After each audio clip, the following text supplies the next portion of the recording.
have not lost a divisional final home game in 29 years. They've won 4 straight, and Zach Collaros hopes to keep that streak alive. On the flip side, Vernon Adams Jr. set a new BC playoff passing record last week with 413 yards, 5 TDs, 2 in the air, 3 on the ground. What does he have for an encore? Let's get you now to IG Field and join James Duffy. Kate, thank you very much. Alongside the coach Jim Barker and our quarterback Bo Levi Mitchell. There were 3 dominant teams in the CFL this year. One of them just got eliminated. That leaves the Winnipeg Blue Bombers and the BC Lions. A dream matchup. 2 terrific teams. The big story coming into this one, the possibility that the Bombers might be without as many as 3-star receivers today. Instead, it looks like Nick Dembski and Rasheed Bailey are good to go. Only Dalton shown out. Now, that's a big loss, but considering they thought they might lose all 3, how must Zach Collaros feel going into this one? Guys, I think Zach is feeling about how this stadium is feeling right now, and that is excited, that's pumped. He's got his guys. He's going to feel like he can do anything today, and I think he's excited to get out there and make this thing happen. We just saw it. CFL football, anything can happen. Let's get some playoff football going. With all those receivers in the lineup, it's going to make it tougher for BC to get down and stop the run and do the things they want to do. It's electric in here, Bo. It's electric. They met 3 times this year.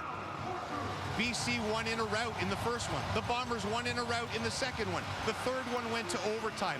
What decides the one that matters most? Today, I think the X factor is going to be the Winnipeg run game against the BC Lions, trying to stop the run. BC lost 2 games this year against Hamilton versus James Butler going off versus Calgary and the 3-headed monster out there. If they allow Brady Oliveira to control this football game, they're going to have a really tough time going out there and win. If I'm Winnipeg, let Brady Oliveira, your MOP this year, go out and do as much as he can to win this football game. Well, the BC Lions, to stop that, need to find ways to get other people involved. They have to get some of their secondary up into the run game to help stop Brady Oliveira. They're small on the defensive line. You got 2 tackles over 350, and their defensive line, their 2 defensive ends are both 240. Now, the advantage is, in pass pro, much more difficult to protect. And the game that the BC Lions won, 7 sacks. So those tackles have got to slow down this pass rush. It took Vernon Adams this long, till 30 years of age, to have the game of his career last week. Can he do it back-to-back? He can, man. Vernon can play under the lights, and as you see right now, the lights are on. The crowd is loud, and they are ready to go. Vernon Adams will show it today. He got to see just earlier Chad Kelly doing a little bit too much. He got to see it. Vernon Adams, don't do too much. Go out there, have a game, have a day. He may play great. If he plays like he did last week, I'd be shocked, because it's the best I've seen. Well, the dynasty was stopped at least temporarily last year when the Argos beat them in the Grey Cup. But if they get back this year and have a chance of 3 of 4, the D word would be mentioned again. Zach Collaros trying to become the first CFL quarterback to start in 4 straight Grey Cups. Before we find out the heroes of this one, we honor our real heroes. The Winnipeg Football Club recognizes that IG Field is located on Treaty 1 land, traditional territories of the Anishinaabe, Cree, Oji-Cree, Dakota, and Lakota, and resides in the homeland of the Red River Métis. We also recognize our community's relationship with Dene and Inuit peoples, and that our city's water comes from Shoal Lake 40 First Nation. In this spirit, we commit to a path of reconciliation and moving forward in partnership with one another in all we do.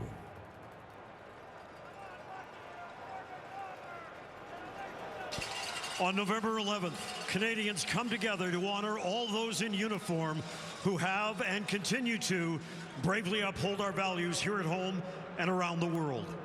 The poppy has become one of the most recognizable symbols of that simple pledge, lest we forget. The Winnipeg Blue Bombers and the entire CFL family stand with all Canadians in upholding the values that unite us: peace, freedom, and democracy. We ask now that if you are able, please stand, remove your hats, and join us in a moment of silence and reflection in honor of all those who have served.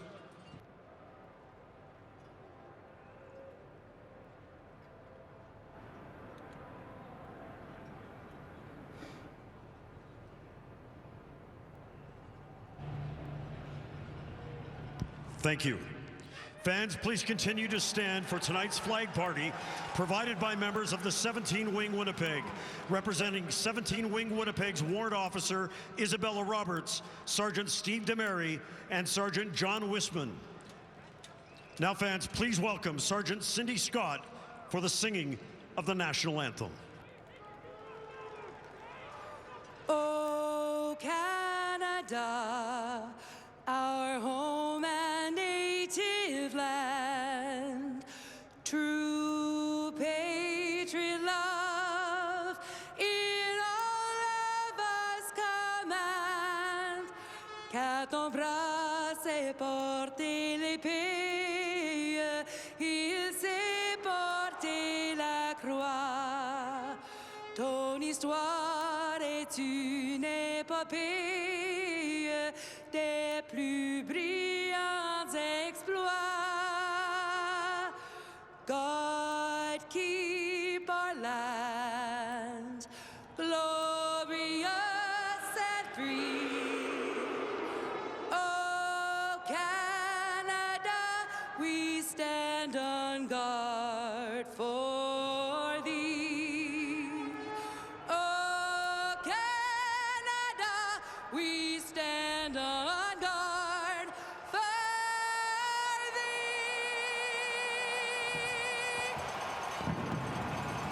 The Montreal Alouettes through to the Grey Cup. Who will join them? We find out next.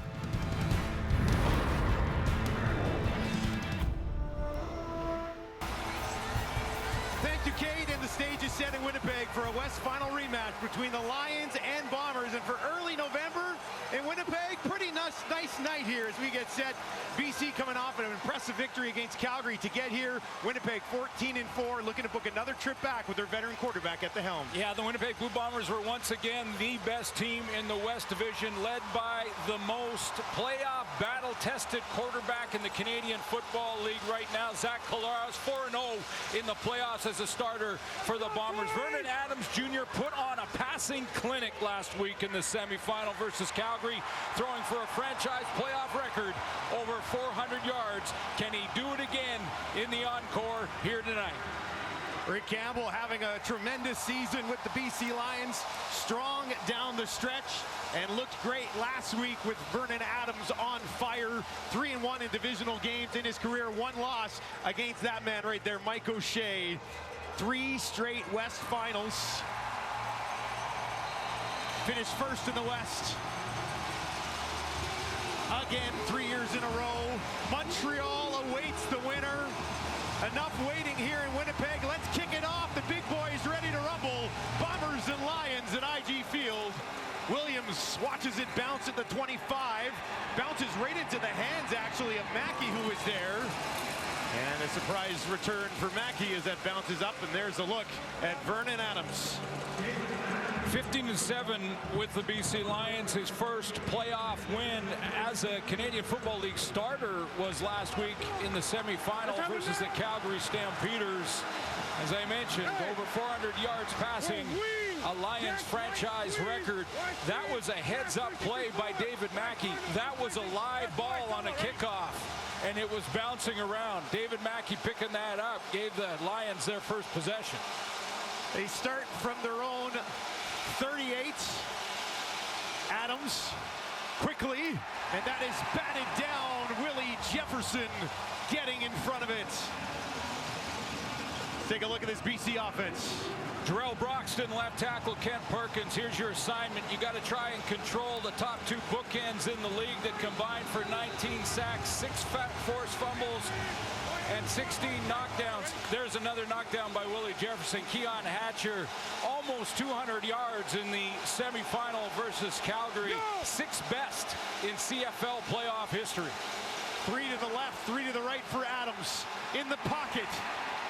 Gets it away, drops it in there over the head of Hollins. There's a flag on the play, though, as Hollins immediately was calling for that yellow flag to be thrown. Let's get a look at it. Pass interference. Winnipeg number 1. Spot of the foul. Automatic. First down. Diedrich Nichols gets called in the first one. We got a great ISO look at it here. Here's Hollins with his dig route, and then he's going to bang back outside. A little grab from the jersey from Diedrich Nichols. First flag of the game favors the Lions. Crowd at IG Field, bringing it here early. Winnipeg just lost at home this year. And who was it? Of course, the BC Lions. They'll hand it off to Mizell. Look at this hole. First down and more. All the way down to the 35 in a run game that has not done much this season. Strikes for 27 here early in the first. Yeah, great cut by Mizell. They don't run the ball a lot. At least they haven't in the back half of the regular season. Not a lot of run in the semifinal game, but a nice cut to the outside as saw Kent Perkins get out on Big Hill, the middle linebacker.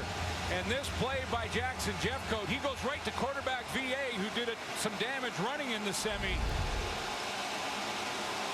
Puts the hit on the quarterback.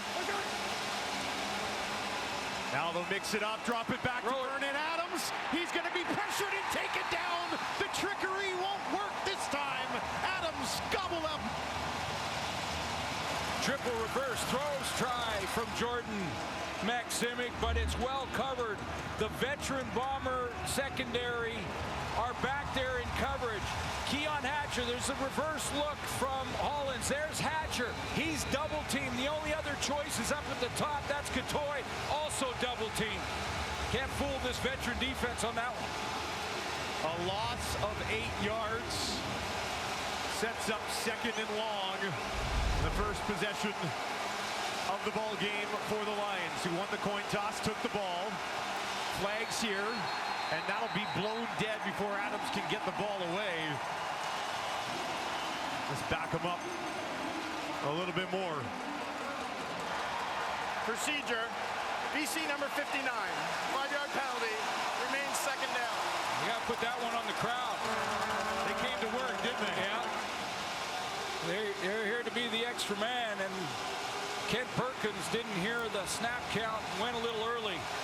That penalty, though, that extra 5 takes him out of field goal range. Second and a long 23. Three-man front. Adams, a ton of time, far side, has a completion into the hands of Justin McInnes, wrapped up immediately by Diedrich Nichols. Boy, you're right on the bubble if you're Rick Campbell here to think about a field goal. Sean White has been off the charts. Great CFL All-Star as your field goal kicker. This would be a long one. His long on in the regular season, 51 yards. And watch out for Janarian Grant back there if he doesn't get it. Sean White from 48 to open the scoring, just inside the right hash. That is up, and it is just enough. Sneaks it in over the bar, and BC strikes first. Sean White is fired up. They lead 3-0 on the road.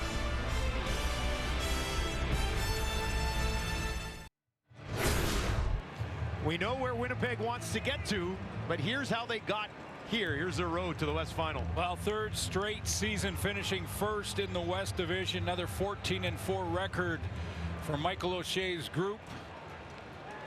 And 2 of the 3 games versus the BC Lions they won, including that overtime win, which basically locked up first place for the Bombers.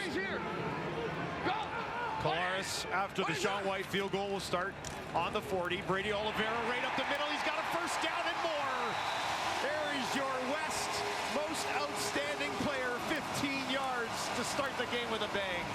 Big block up front from Chris Kolinkowski. He's the center who's going to get the first big block on the down block to Josh Woods, who's playing for Ben Halak. More in the starting lineups in a second, but you get your center on the middle linebacker. That gives your running back that open hole right at the line of scrimmage, and he's in the secondary.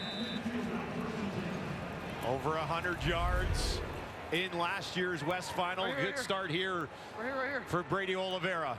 Go! What is it? 3 options out to the left for Colares. He's going to look that way. Over the middle, deflected and falls incomplete. Trying to drop one in there to Rasheed Bailey, but it's batted away. Nice play by Ryder Varga, dropping back as a rotational linebacker. University of Regina product getting his hand on that first throw from Zach Collaros. 4-0 in the playoffs for the Bombers. Second in the league in passing yards behind VA. We got 1 and 2 in this West Final tonight. Could be a little bit of an air show. Who knows? We'll see. Scooby-Doo! Scooby-Doo! Scooby-Doo! Go! What in? What is it? 2nd and 10, midfield. Draw to Oliveira. Looking for a first down. Stumbling ahead. He should have it. Excellent final effort there from Brady Oliveira. Well, no one should be surprised that the Bombers are going to try and feed Brady Oliveira over 1,500 yards rushing on a season. That was first in the Canadian Football League, and it wasn't close. A finalist for MOP, a finalist for Outstanding Canadian.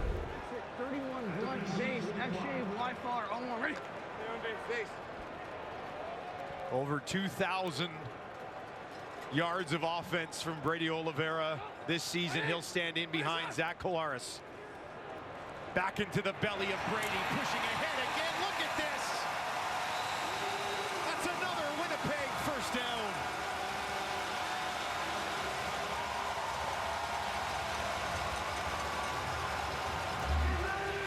Kick out block here.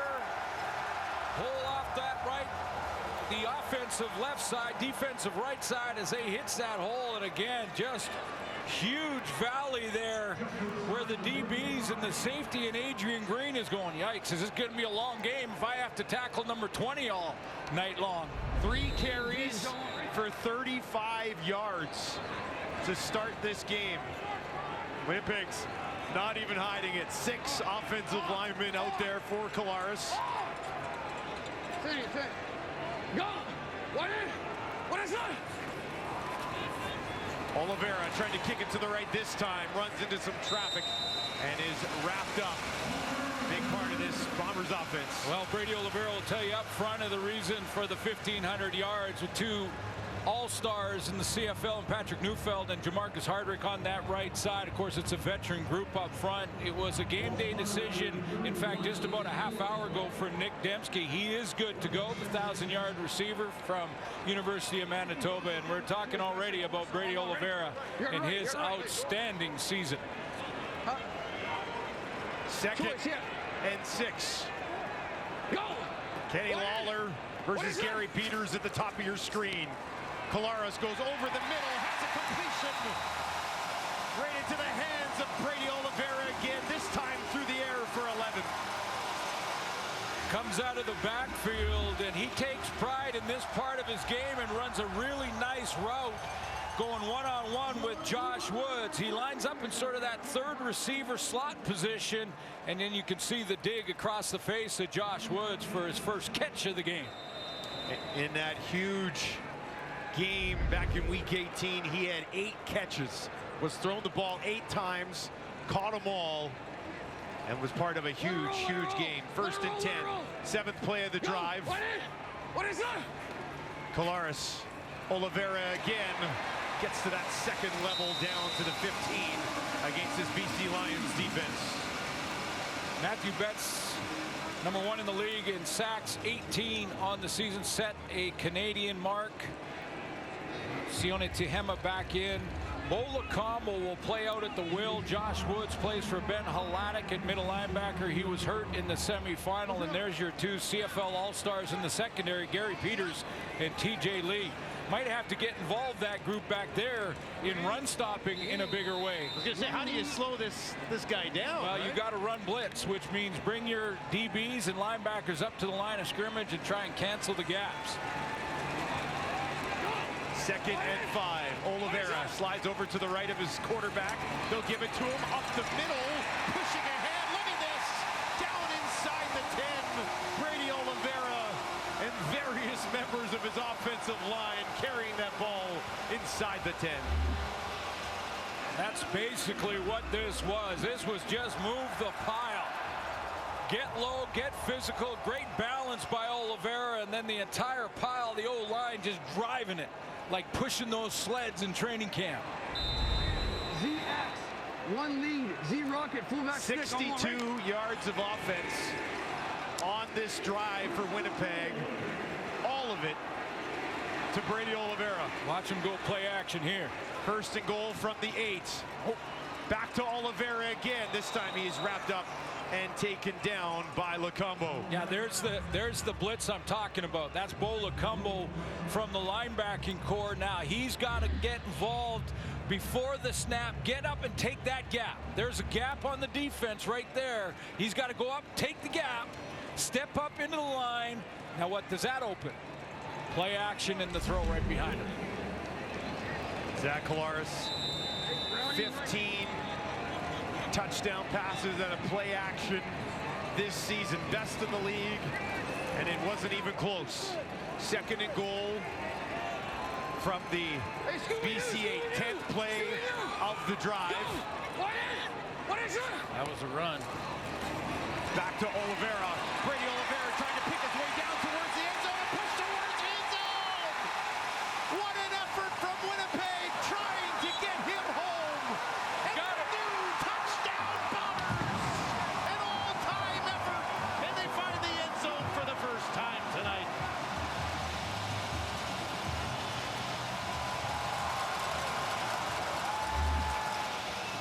Big boys are road grading up front.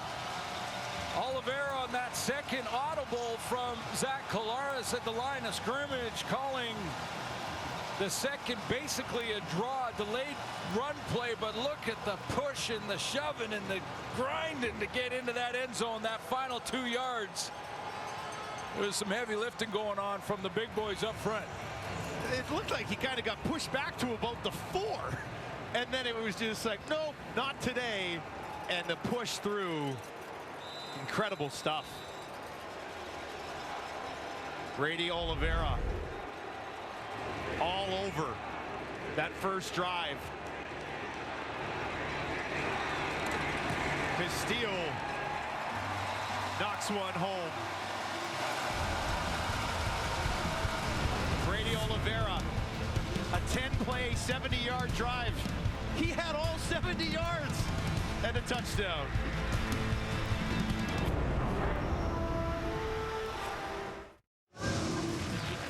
Welcome back to Winnipeg, and if you wanted to look at a recipe for success for the Bombers, I think we just got it, Glenn. You're right. 9 touches, 70 yards, all for number 20, and assist goes to the offensive line that are road grading right now and getting Brady Oliveira to the second level. And when they don't get him to the second level, they take the pile 3, 4, 5 yards. He's eating. He's hungry. Looking great. Chance for BC to possibly respond. Williams takes it on a bounce at the 30, picks his way through, finds a little bit of space, and a nice return just shy of the 50. Well-deserved break for that man after a great start.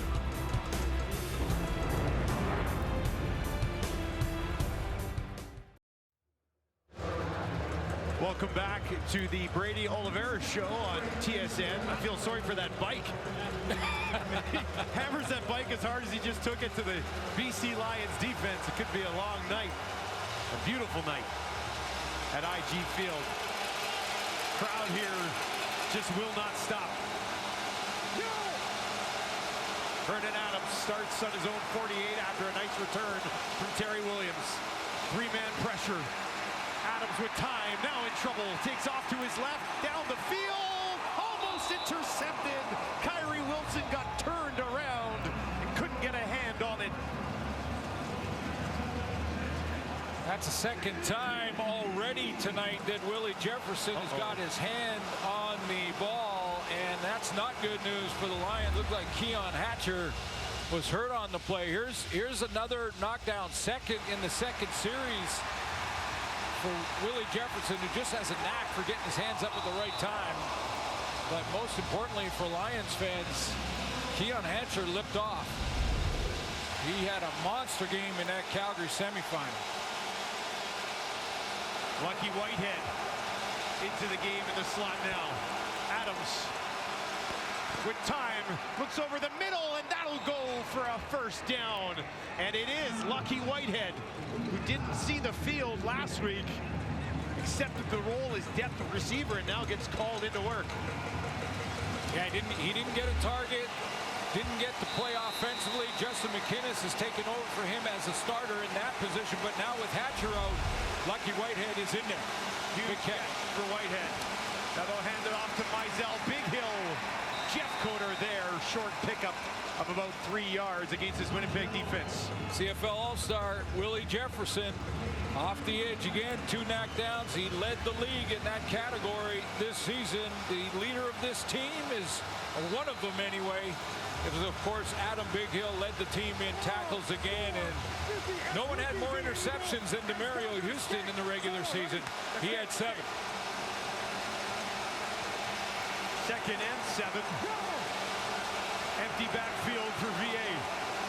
3 options to the left, 3 to the right. Flag as he throws over the middle, and that is dropped by his running back, Mizell. But as we mentioned, a flag on the play. Let's see what this flag is.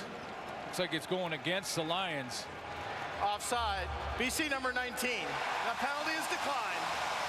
3rd down. Dominique Grimes offside on the play. Let's take a look at what happened to Keon Hatcher. He's up here at the top of your screen, that number 3 receiver to the field, and he just off the get-go, the get-off right at the line of scrimmage, just blew a tire. Into the tent as we speak for Hatcher. High snap. Flintoff got it, brought it down, gets it away. That'll bounce at the 5. Grant will take it right there, and he'll be forced out of bounds before he can get back to the 10. Now the crowd, it's rocking here. How did the BC Lions prepare? Claire will have more when we return.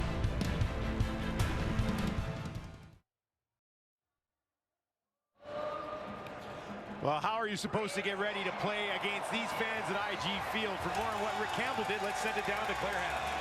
Yeah, and the crowd's already been a factor in this game for the BC offense. And when BC lost that West final last year, Keon Hatcher told me he had 2 thoughts in his mind. 1, we are going to be back in this game, and 2, we're going to be more prepared. He said last year what shocked him the most is he couldn't hear himself think that IG Field was so loud. And he said on their final drive of the game, when they get into the huddle, call the plays, well, they wasted so much time trying to communicate. So this week, Rick Campbell, instead of practicing outdoors in an environment which would mimic the weather, he said it was more valuable to go inside BC Place, put the sound system blaring crowd noise so they couldn't communicate. Vernon Adams said they worked really hard on their hand signals, and Rick Campbell told me he thinks that they are going to be more resilient and prepared because of it. Well, on top of that, the weather here is okay, so you didn't really need to worry about practicing. And they went by okay. I mean, what's it, 2 degrees at kickoff, so it could be much, much worse. You know the crowd's always going to bring it, though. Oh, yeah, absolutely, especially when Vernon Adams is out there, and they've already had 1 procedure call. Back to Brady Oliveira, pushing it ahead, takes it outside the 15, and once again, 6 more in a second and manageable.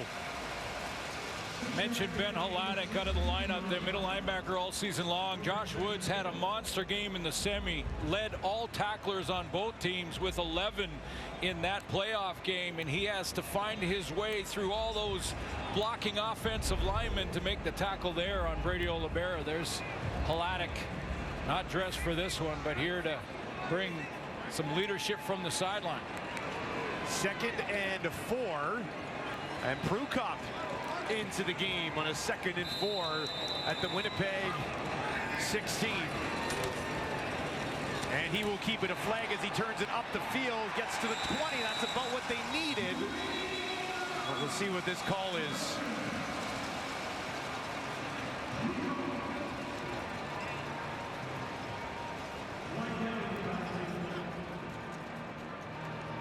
Offside. BC number 20. 5-yard penalty. The result will be a first down. That's Lacombo. Hit with the offside. Lacombo's rolled in, been sort of a rotational player defensively since coming back from injury, so he shouldn't be He's got lots of reps this year. He and Josh Woods, though, playing different positions in this one than they did the last couple of weeks of the regular season and in the playoff game. 75 tackles, 3 sacks and an interception for Lacombo this year as we tick down inside a minute the first quarter. Collaros this time gets it out to Dembski. Dembski's got his first catch of the game, and that's going to go for a first down for Winnipeg as the offense fires on all cylinders. Well, when 20 is occupying your mind defensively in Brady Oliveira, then he is #1 priority. So what does Zach do here? He fakes it to Oliveira up in the middle and then shoots it out there to Dembski quickly, and his ankle looks pretty good in that run. TJ Lee, I believe, is down on the field, and they're taking a look at him. Those are the first offensive yards by a Bomber not named Brady Oliveira. And it is TJ Lee. They're looking at his foot. So a tough start injury-wise here for the BC Lions. Keon Hatcher taken to the tent with essentially a non-contact injury. And now TJ Lee down on the field. He was involved, I believe, on the tackling of Dembski. Another one in the tent for Rick Campbell's group.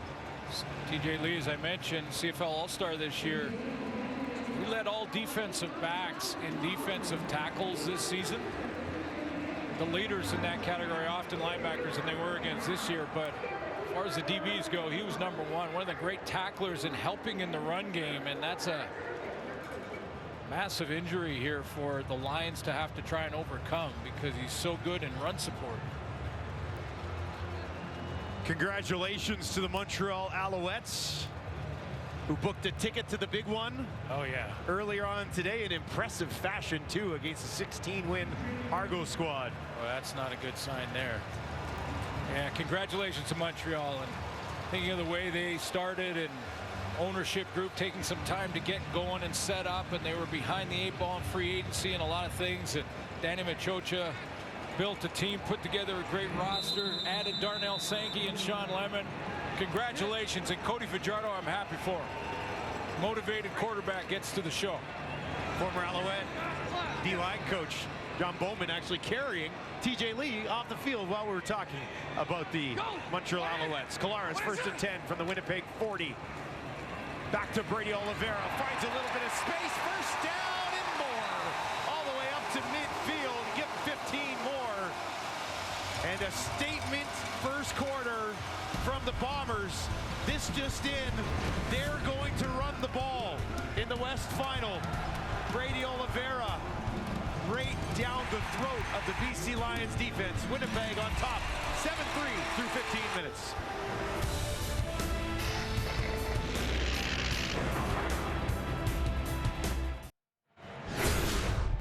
Welcome back to IG Field. Bombers leading the Lions 7-3. I don't think you need to be a football expert to understand the strategy here for Winnipeg. No, you don't. I mean, 70 yards offense from Brady Oliveira alone, and basically it breaks down to this. The Winnipeg Blue Bombers are going to run the ball. They're going to go to their MOP candidate, their MOP finalist in Oliveira, and the question is, can the BC Lions make enough adjustments and be strong enough up front to stop that run?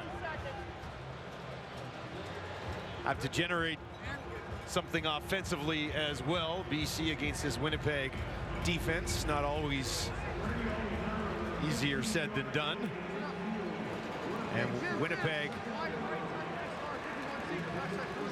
the offense with the ball again. Oliveira, 80 on the ground, 11 through the air. Go! What is that? Collaros looking to pass this time. Has Kenny Lawler. Lawler wrapped up immediately by Gary Peters, but he got about 10 yards. Let's get an injury update from Claire Hanna. Yeah, guys, right now, Keon Hatcher is questionable to return. They don't want to rule him out, but he has spent the last 5 minutes being seen in the tent. And then defenseman TJ Lee, he was sitting on the sidelines. He's still being seen. He tried to stand up, put some weight on that right ankle, but then sat back down. He's still being seen, so no word yet on his status, guys. Well, no shown for Winnipeg, and now likely no Hatcher the rest of the way for BC. Prukop into the game, short yardage, straight ahead. He's got another Winnipeg first down. Let's take a look at the injury story developing here for the BC Lions. Well, here's first Keon Hatcher, number 4, right in the middle of your screen there. He's coming across the formation, and you can see that just no contact at all. Just goes down. There's TJ Lee coming up on the run support like he's done so well all season long, and somehow just as he goes down, again, 2 almost innocent looking plays that didn't look like anything really happened there either.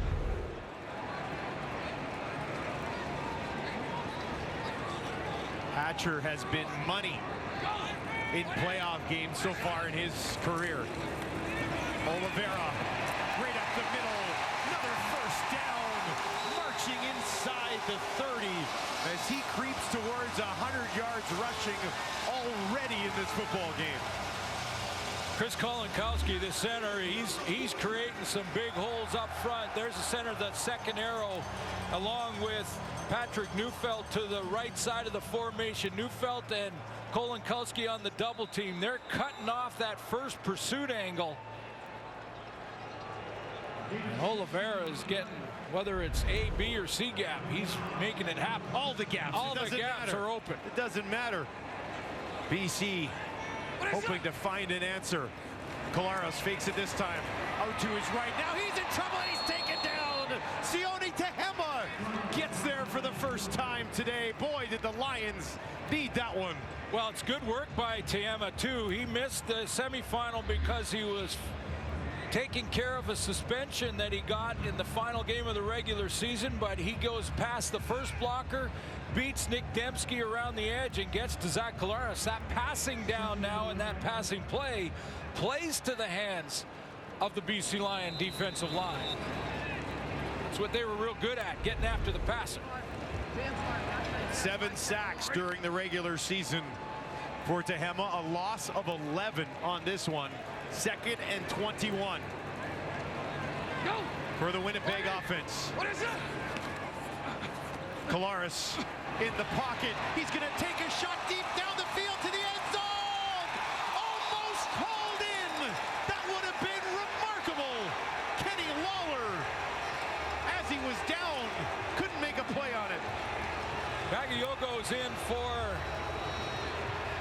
TJ Lee. He was in coverage, and Adrian Green, the safety, was trying to help out from inside out. They got all tangled up. Now, Lawler did a little bit of grabbing on his own, but this is, I think, what the fans are talking about, that like he got tripped and the ball was about to arrive, but they were just falling all over the place, and it goes off his shoulder pad. Castillo called into duty from the 46-yard line. And he pushes it wide right. Bounces to Williams. And he will be taken down in the end zone.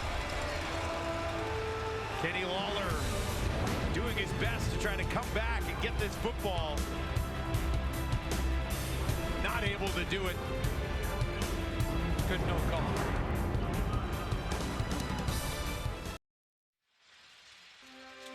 Welcome back to Winnipeg, and here on Remembrance Day we look back and honor our veterans across this country fighting for freedom in both world wars. Yes, those who paid the ultimate sacrifice for our freedom, and the current men and women in the military. I sat on the plane coming from Vancouver with Bill McKeegan, who is celebrating his 90th birthday coming up. Bill, I know you're watching.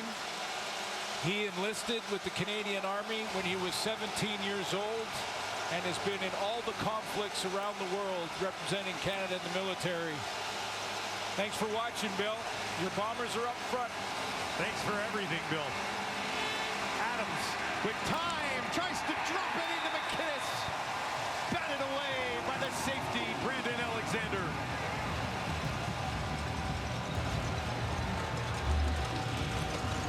It's a great pass defense that the Lions are facing. Their strength offensively is their passing game, is their receiving core. Even with Keon Hatcher out of the lineup, they still have tons of talent in the receiving core, but this is the #1 pass defense in the league they're facing.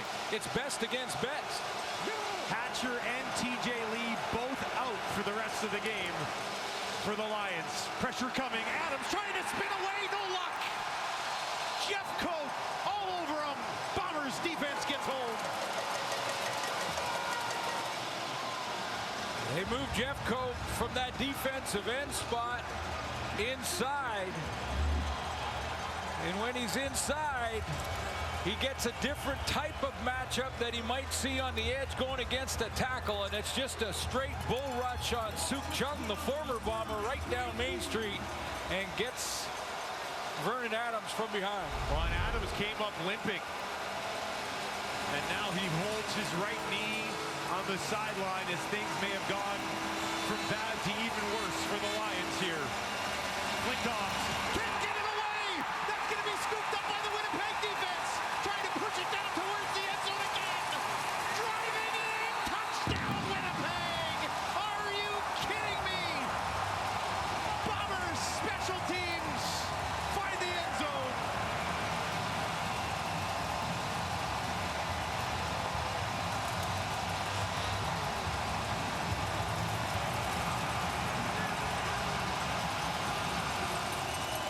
Nick Hallett.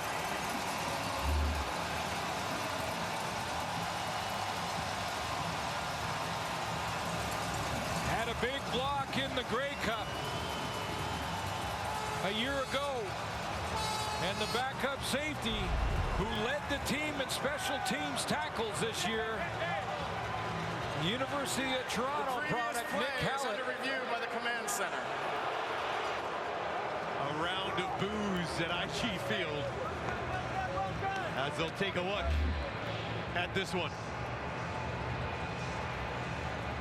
I think they're just trying to see if Hallett was down by contact before crossing the plane of the goal line, and was that knee down before the ball crossed the plane. Tough to see. Tough to get the perspective from that angle, but I think Brian Cole was kind of pulling him along as Mackey tried to hang on. Let's get another look at it here.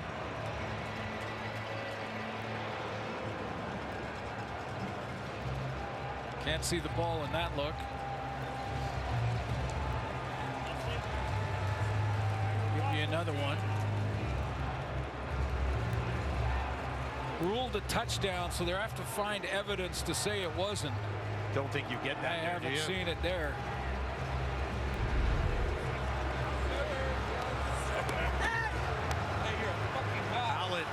After automatic review, the ruling on the field stands. We have a touchdown.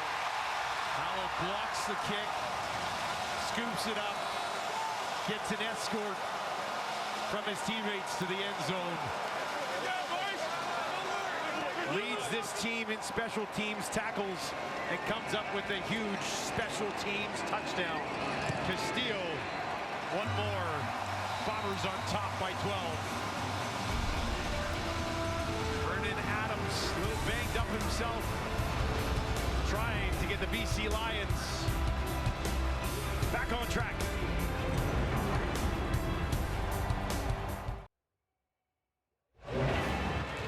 Nick Hallett's right here in this block, and the only guy that really has a shot at him right here is Racumba. It's a personal protector, but that block is eaten up by Cadwallader from the inside, number 47 for the Bombers, and then Hallett off the edge is clean.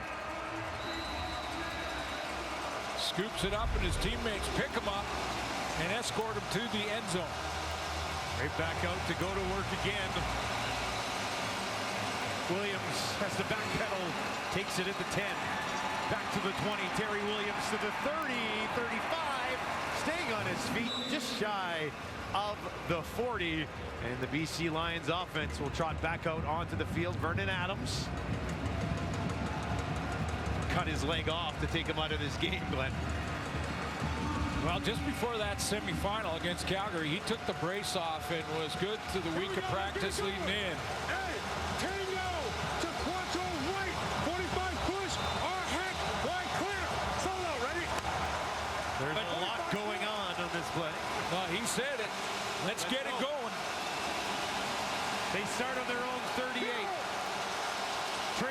dozen. 4 options to the right for Adams. They'll hand it off to Mizell. Short pickup to the left side. Boy, Adams is in some distress here. He's hopping on that handoff inside. He followed through with the.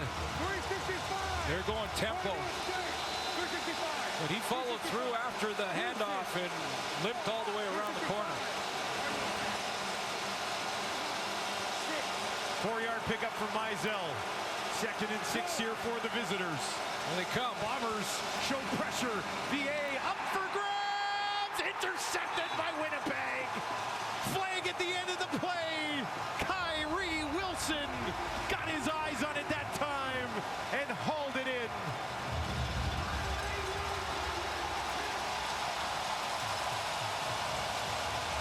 That ball tipped at the line of scrimmage. After the interception, major foul, face mask. BC number 19. 15-yard penalty, automatic, first down.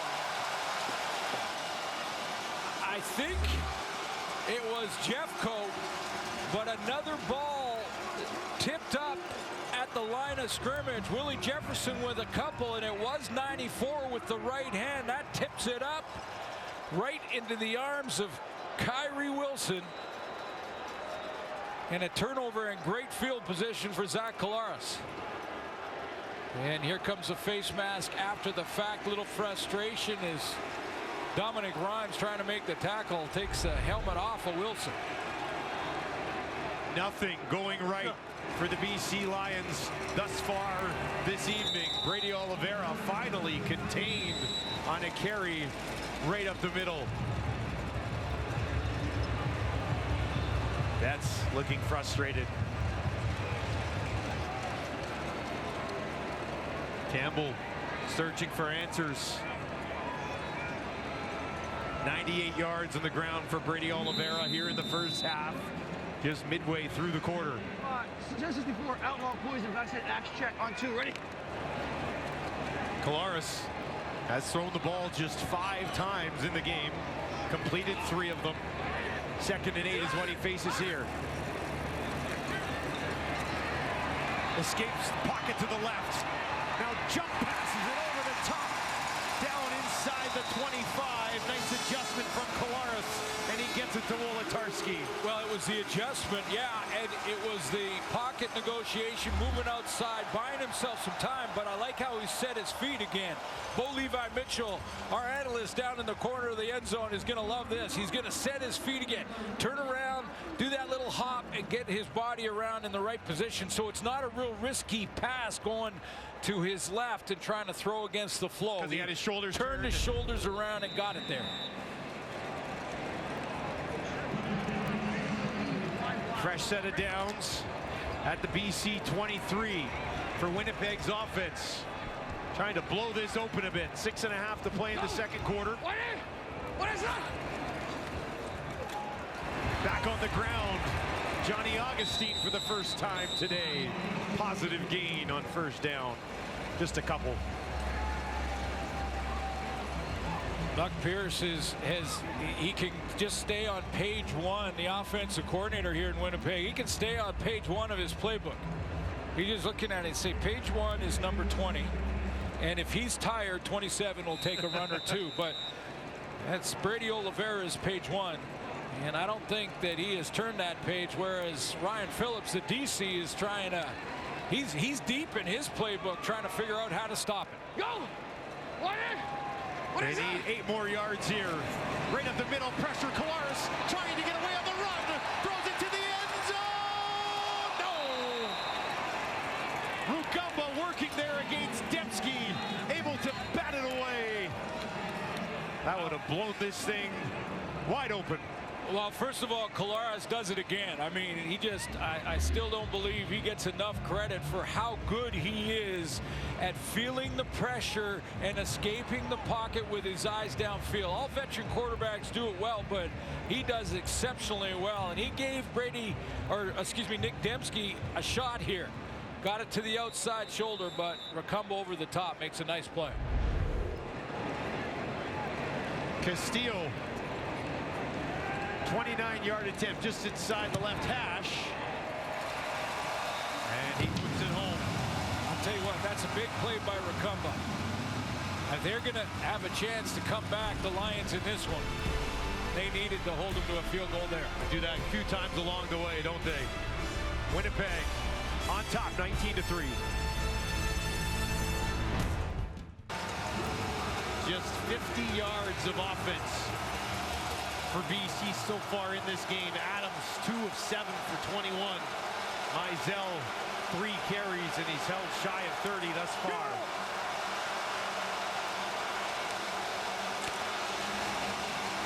We'll give it back to Mizell again, pushing ahead. And that'll be 7 yards for Mizell at the top of your screen.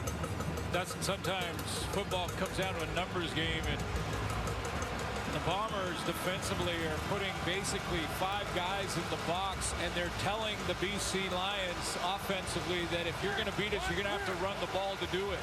You're going to have to try to attack the line of scrimmage because we're going to put more guys in the back end and try to cover your big dynamic receivers. That's Richie Hall's plan so far.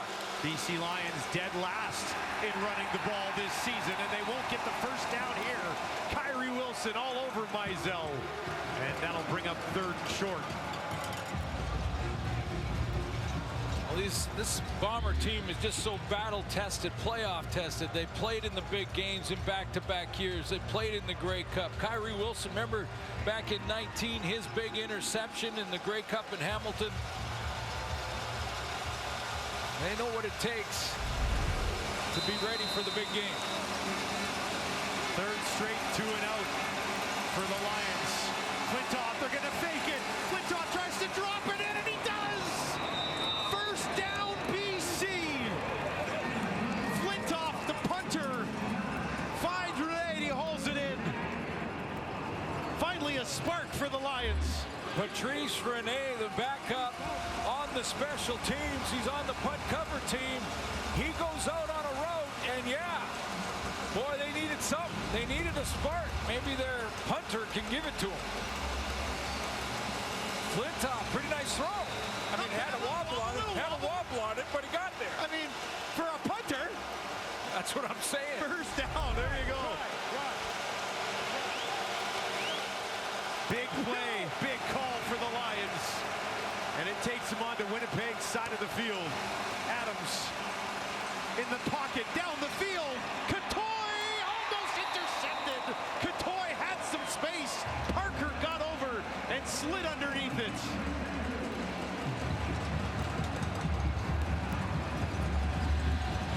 VA had him. He had him on this route. And as he steps up in the pocket, he just never gets set. Looks like he almost jumped as he was trying to throw it. You could see that ball underthrown and giving Parker a chance at it, the best chance at it between the two. Catoy playing DB there to save the interception. Big 2nd and 10. Midfield. Adams, deep drop. In trouble. Not going to get away. Taken down again. Malik Clements this time.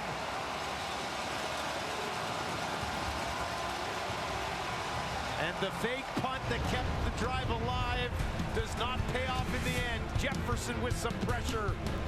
Clements comes in and finishes the job.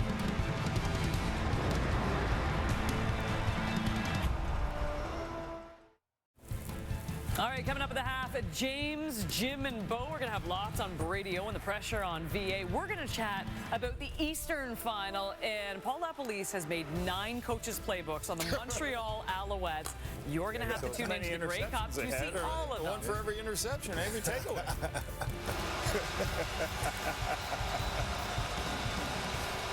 Lots of great CFL playoff discussion coming up at halftime. Don't go anywhere.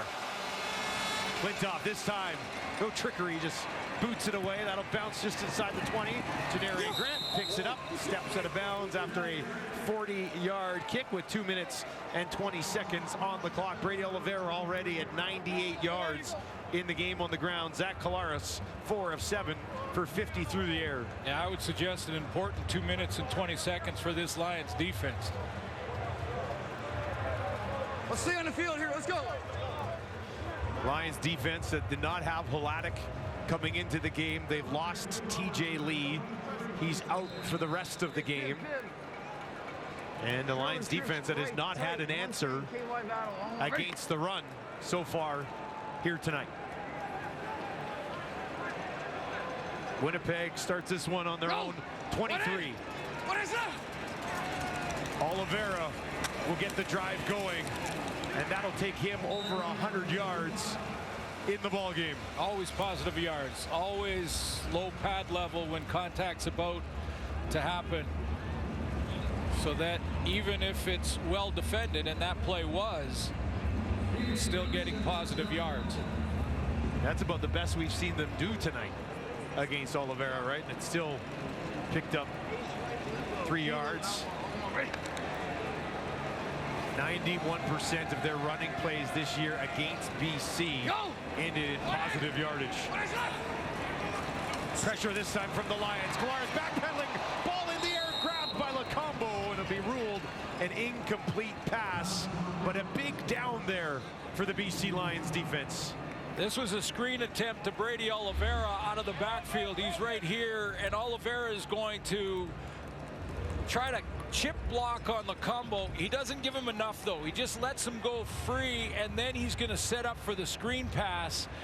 But if Oliveira gives him a little bit more of a shoulder, it works and the timing is there. But Lacombo beats that inside and gets his hands on the ball. First 2 and out of the ball game for the Bombers, leading 18-3. Lucky Whitehead and Terry Williams are back to return this kick. And that bounces right at the 45 and out of bounds. So decent field position for Vernon Adams Jr. with 1 minute and 43 seconds on the clock. Yeah, and a chance to get something positive here. Even a field goal attempt is really only 20 yards away. I say only. This is the Bomber defense. 20 yards. Probably right now to Vernon Adams Jr. that 20 yards feels like a mile. Vernon Adams Jr. with just 21 yards passing. He had 400 plus yards last week in the semifinal. Franchise playoff record. Bombers will bring 5. Adams dumps it off. Mizell wrapped up immediately by Cole. Nowhere to go.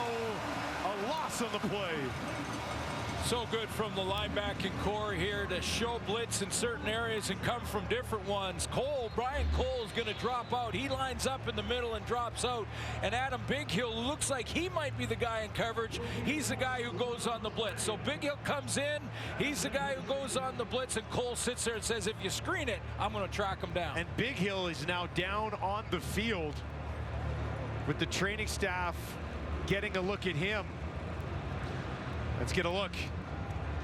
Take a look. Let's follow number 4 for the Bombers here. That's Adam Bighill. Not sure he got contact. He just kind of ducked underneath, and something didn't feel right to that right knee. Hatcher had non-contact. TJ Lee, we didn't really pick up anything of significant contact. And now we see Bighill going down with essentially non-contact issue here as well. Is this just a coincidence? I don't know how else you would describe it. 3 significant players in this ball game. Yeah, big time, just unlucky. Hatcher and Lee will not return. And now Bighill is going to gingerly walk off the field. That does not look good there, Glenn.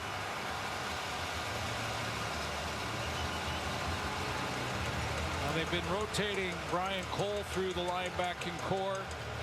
They have Shane Gauthier and Jesse Briggs that can also be subbed in, and see a playing time for those guys. But yeah, that's the heart and soul of their defense. That's their leader. Makes all the checks, calls all the defenses. He and Brandon Alexander behind him watch more video than coaches. 2nd and 11. Here it comes. Go! Bombers will bring some heat. Adams in trouble, steps up in the pocket, trying to escape, still on his feet. Vernon Adams down to the 50 before they will eventually a 6-yard pickup. And that'll bring up 3rd down, and they'll be forced to kick it away again. One of the guys that's in for Adam Bighill is going to be Malik Clements. He's in at that middle linebacker spot. He goes on the blitz, and that's the guy who flushes Vernon Adams. He had a chance to sit in that pocket, maybe find a target downfield, but Clements got up the middle, got in his face, flushed him out of there, and held him short.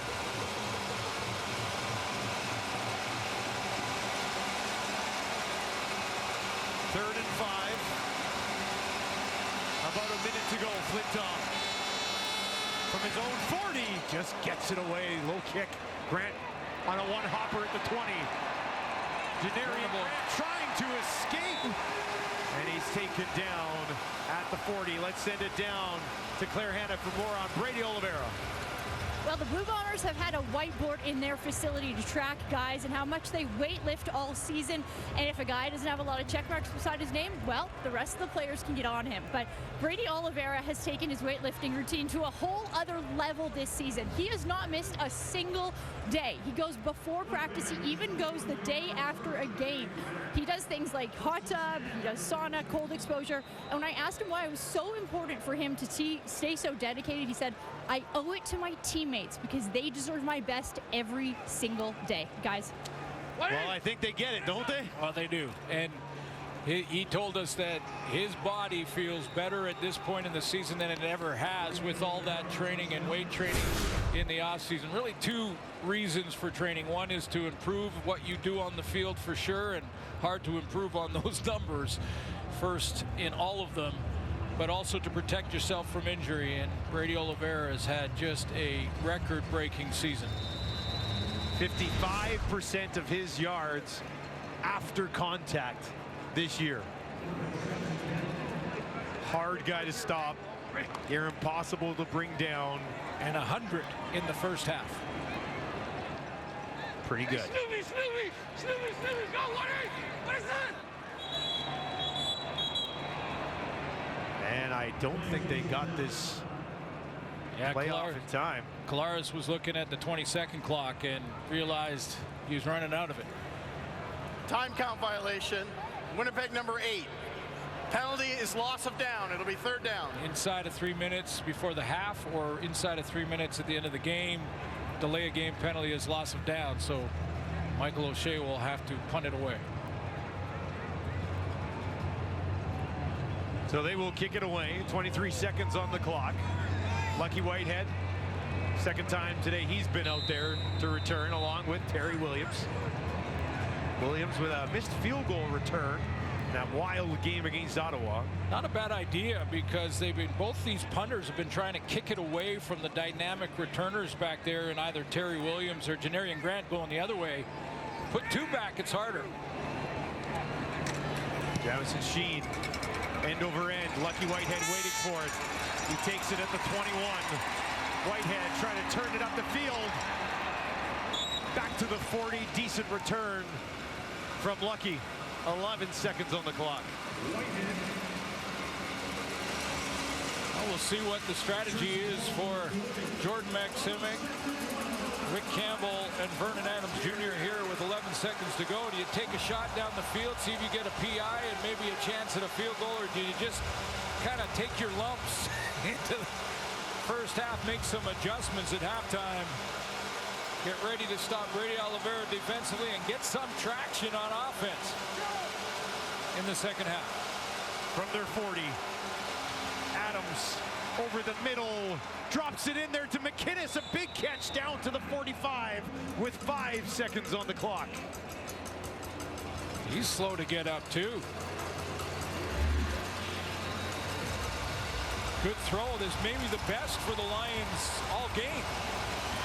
Nice pocket, 25-yard game, and the Lions and Rick Campbell will call a timeout. Give McInnes a chance to regroup there. Gets a little inside position here on Diedrich Nichols.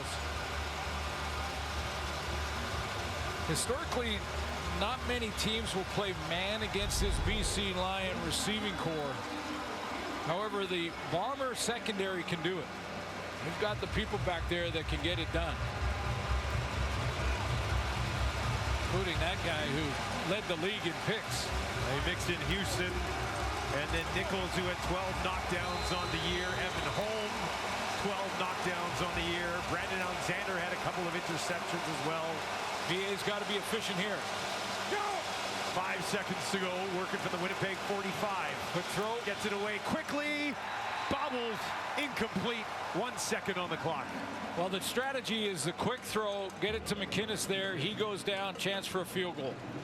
Because right now it's where the ball is out of the range of a realistic field goal attempt. And with Janarian Grant back there, if you miss, just too risky. So the strategy there now, it's going to be Hail Mary likely. See if you can maybe draw a penalty flag and get an extra play. Would have been about a 52-yarder into a slight breeze for Sean White. His long is 51, and if you miss, like Glenn mentioned, could be trouble. Adams will roll out to his right. Looking down the field, he's going to heave one up to end the half. Dominic Rhymes! McInnes has it! A lucky bounce to McInnes, and Hail Mary is answered for the BC Lions, who find some life with no time on the clock at the end of the first half.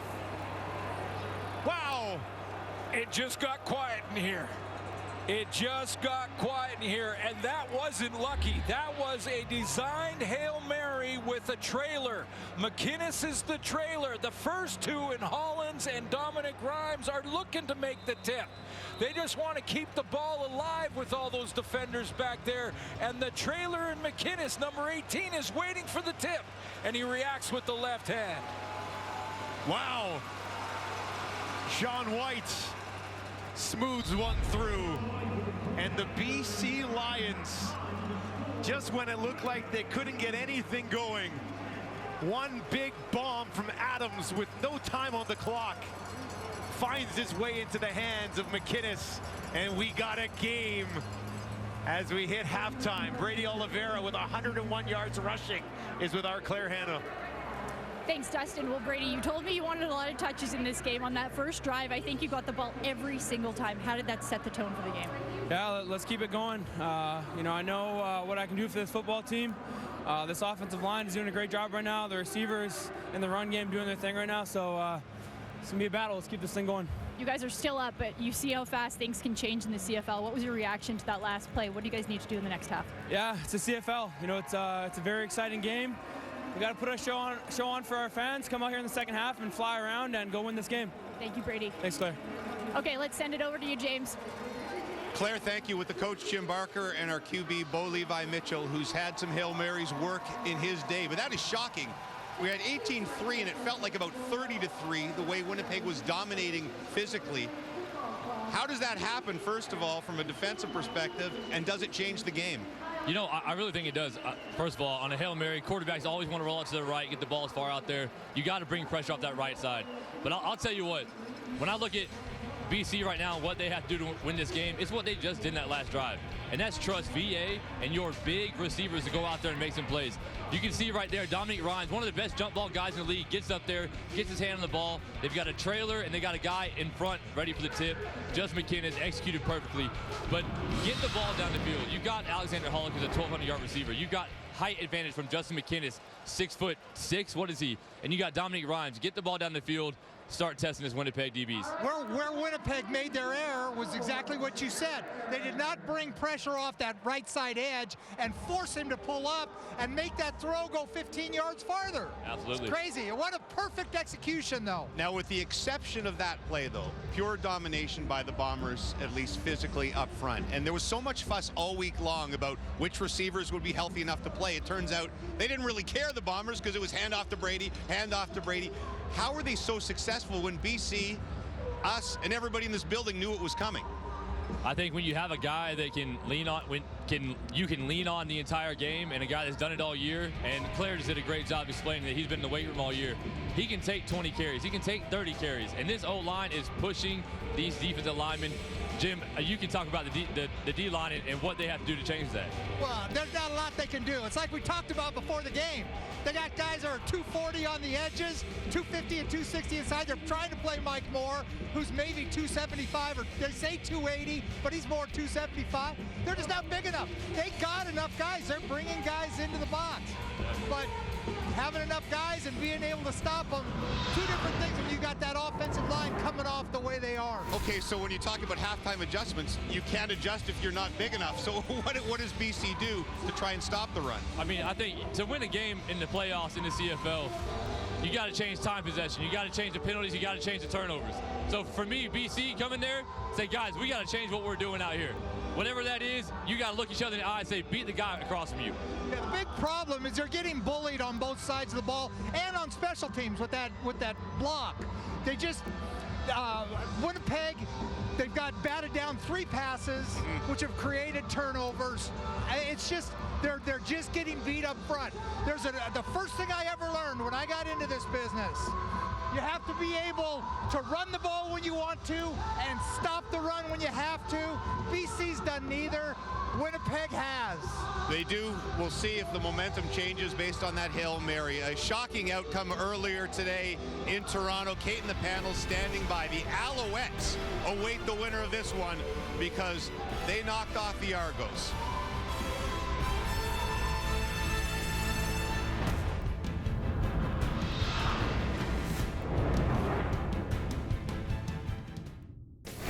Montreal Alouettes off to the Grey Cup. A fantastic performance, especially defensively. 9 turnovers in this game, courtesy of the Toronto Argonauts. Here's Cody Fajardo.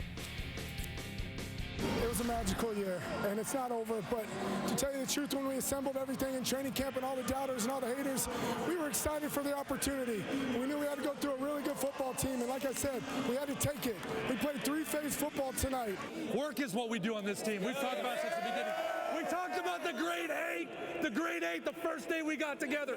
Now we have a chance to be great, and we love it. We can't get back. We can't wait to get back to work. That's it. That's it. Funny, that's the exact same pregame speech I give to the panel every time before we broadcast. We bring in Paul Lapolice now, and Lapo, this one started right from the get-go for the Montreal Alouettes. Yeah, and it's all about momentum. There are 3 points in this football game where momentum happened. Toronto moves the ball right down the field, and they're about to be in scoring range. First and goal from the 7. They throw a pick 6. And then now all you see is, all right, well, we can respond. Third quarter. Here's what happens in the third quarter for momentum. It's 10-3. Toronto throws an interception. Toronto's defense holds, but then it's a chance to kick a field goal. They get a UR penalty. Oakman roughs the long snapper. That leads to a touchdown. And then in the fourth quarter, when Toronto storms back, they get within 14. What happens? Letcher gets a return for a touchdown. So Montreal kept taking the momentum away every time Toronto had an opportunity to get it back. So outstanding job by that defensive group and that whole team all around. Well, for me, there's 2 points I want to make. At the beginning of the year, I said these Toronto Argonauts would win 8 or 9 games. Reason being, Chad Kelly was a first-year quarterback. Well, this year, all year, he didn't look like one, but Montreal made him look like one today. Noel Thorpe and that defense did a great job. The other point I want to make is I thought Montreal Alouettes needed to have some non-offensive touchdowns. They had 2 of them, so they did a great job. It was one on special teams and the one on defense. So they had a great game plan. It was devised very well, and they executed very well.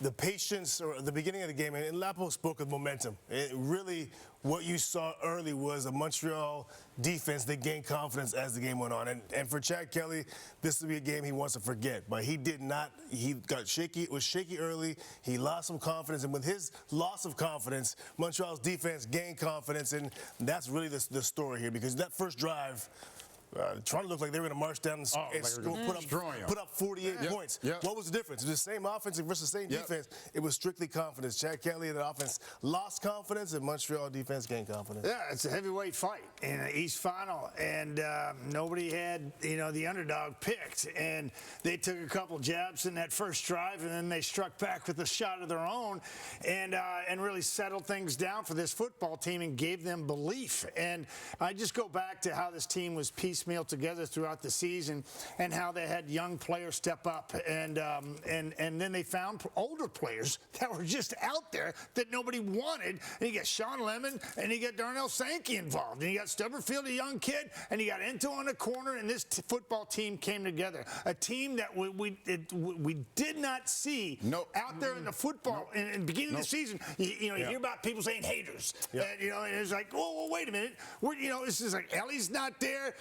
You've got Reggie White that's not there. You've got Keon Julian Grant. He's not there. It's like, what are we supposed to do? You know, it's like, you guys do what you're supposed to. Speaker, Sneed, Austin, y'all stepped up, and hey, hats off to you because it looks good on you. Two big signings you talked about, Sankey and Lemon. Those were the two big in-season signings that totally changed. Well, and that's the thing, too. It's not like we didn't believe. We just didn't know what it was at the beginning of the season. It's completely, and they deserve all the credit right now. They have won 7 straight games. They have all the momentum heading into the Grey Cup. And we've got a great one going in Winnipeg, 18-10. More on that coming up next.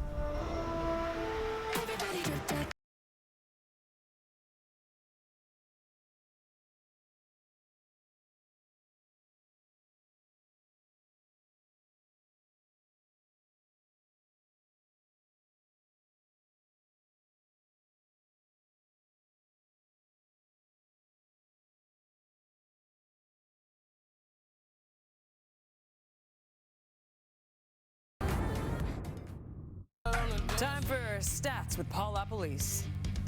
14 carries for Brady Oliveira, 101 yards. I would get him a couple of more carries in this second half, guys. But BC Lions been sacked 3 different times. They've got to shore up their protections and be ready for the Winnipeg. Take a shot or two downfield. I know Milt doesn't want that to happen. You just want Brady to get every time. But you got to get an explosive play here or there. It's Brady ball, baby. Just keep giving it to Brady. Keep giving it to Brady.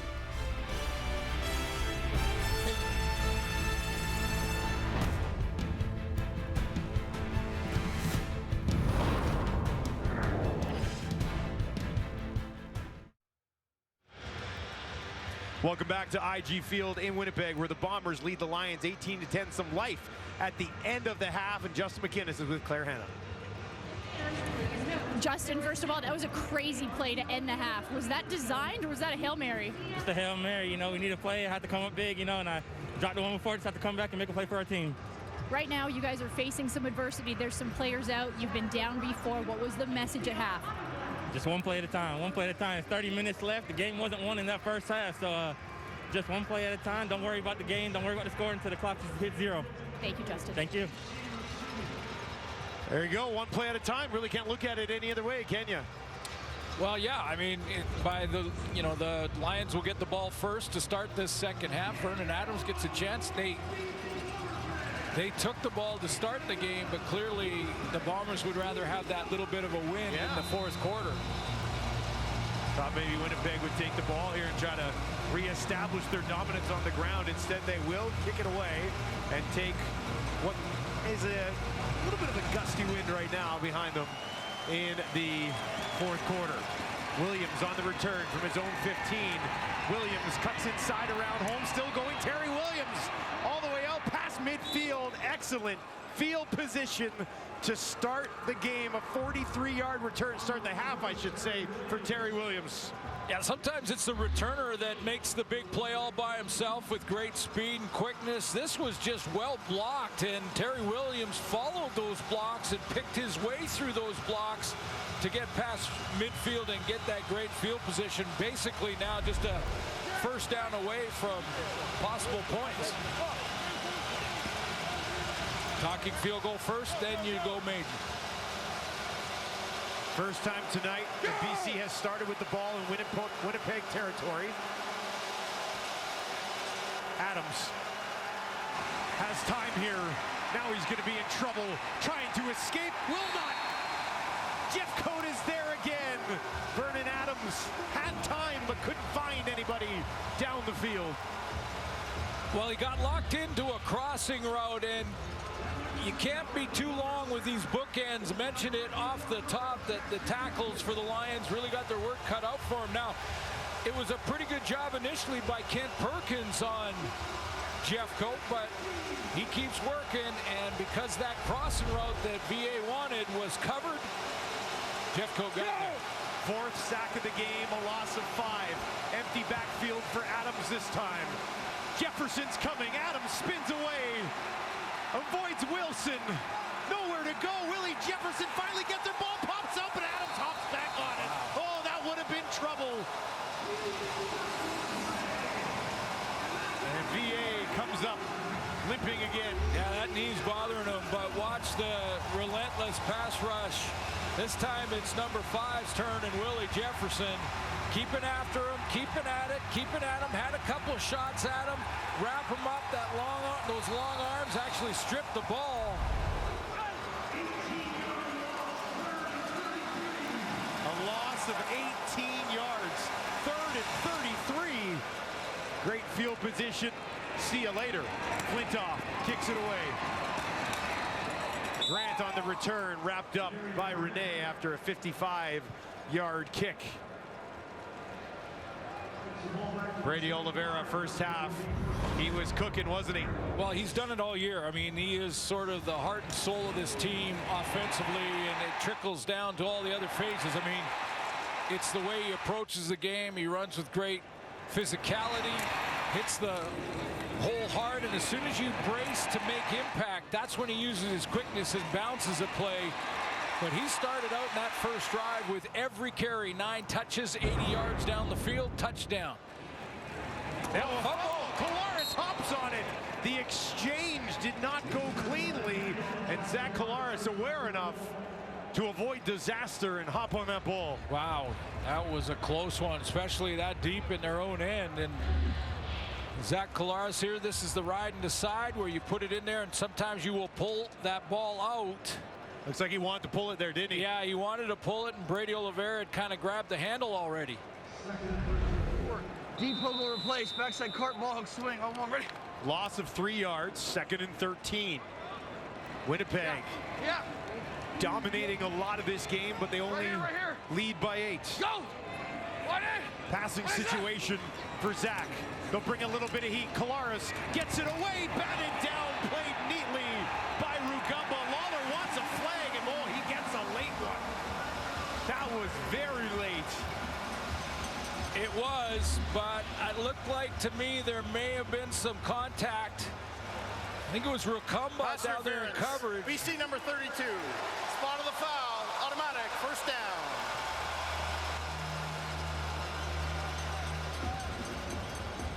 It wasn't Rukamba, but let's just, yeah, it was Rukamba. And you see that left hand? Well, the rule of thumb here is you can have the left hand on the back of the receiver as long as you don't turn him. It almost looked like he sort of just ran through him on that one. You see how Lawler kind of turned sideways as he went down? That turned Lawler enough to draw the penalty. It was late, though.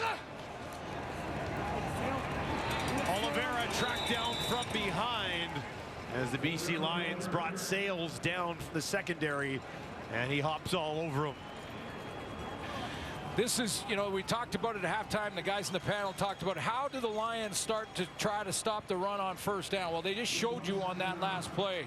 You sometimes got to blitz from the secondary. You got to bring some extra players up into the box like the guys talked about. Cancel the gaps and maybe catch Oliveira from behind.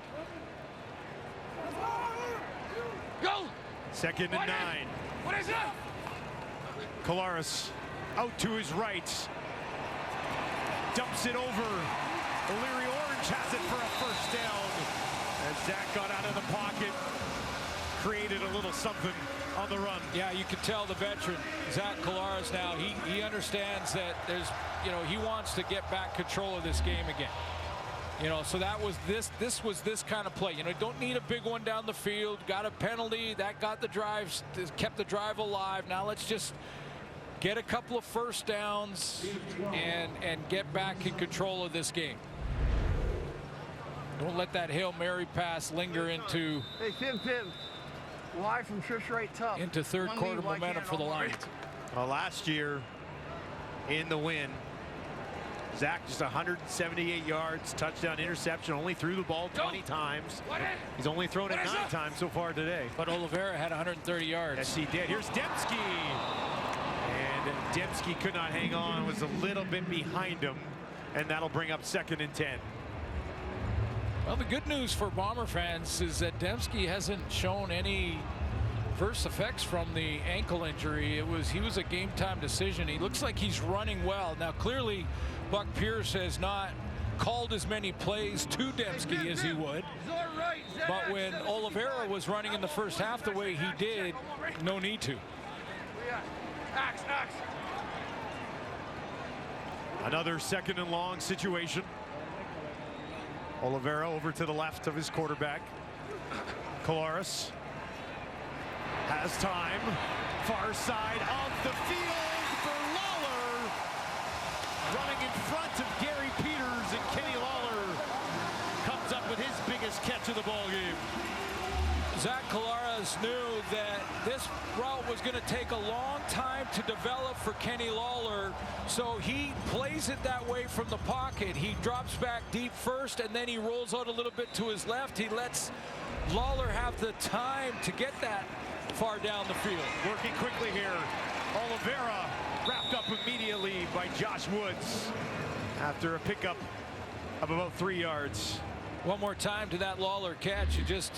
It takes time. So watch how Zach is going to float out to the left side of that pocket. So he's given Lawler more time to run a couple of extra moves down the field. It looked like it was going to be a post. Then he went corner. Then he went back to the out. Big first down. See if they can convert here. 2nd and 6. Eighth play of the drive for Winnipeg. Leading 18-10. Collaros looking for Lawler again. Goes up. Oh my goodness. Did he come down in bounds? All right, looks like Gary Peters is arguing it, but the officials look like they're going to give it to him. Let's take a look. How did he do this? Well, we shouldn't be surprised anymore, Dustin, that number 89 can come up. He got the elbow in. Just got the elbow in. Collaros fakes a handoff, turns, looks to the end zone, down the field. No! Bailey working against Quincy Mauger. Let's go back to that Lawler spectacular catch on the deep out.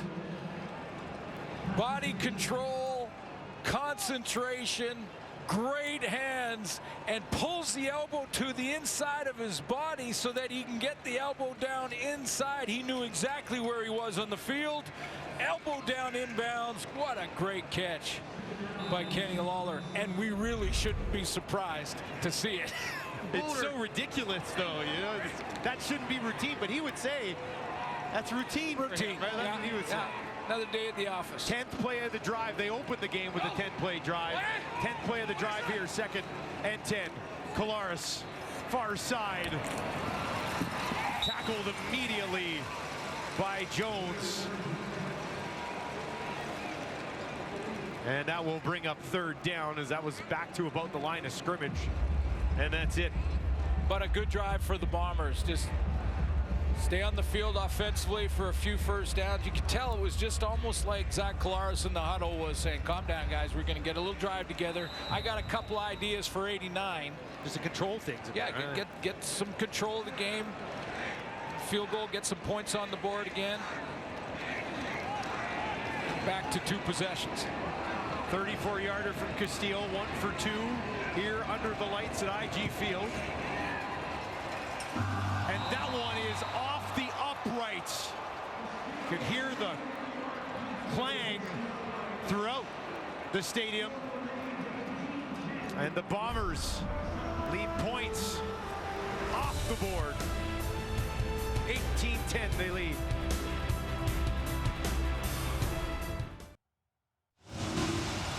Time now for your Coors Light moment of chill, and maybe the only moments that you'll see this guy chilling.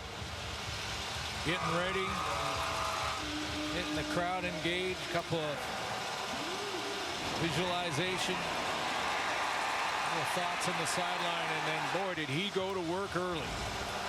100 first half yards. Go! This drive starts on the 30. After a 10-play drive that came up empty, Adams had time. Now he's in trouble, trying to get away, and he does. VA still on the run, throws it with his left hand to get it out of bounds. Bombers all over him, but he extended and finally ran out of room. VA is he's got enough time initially.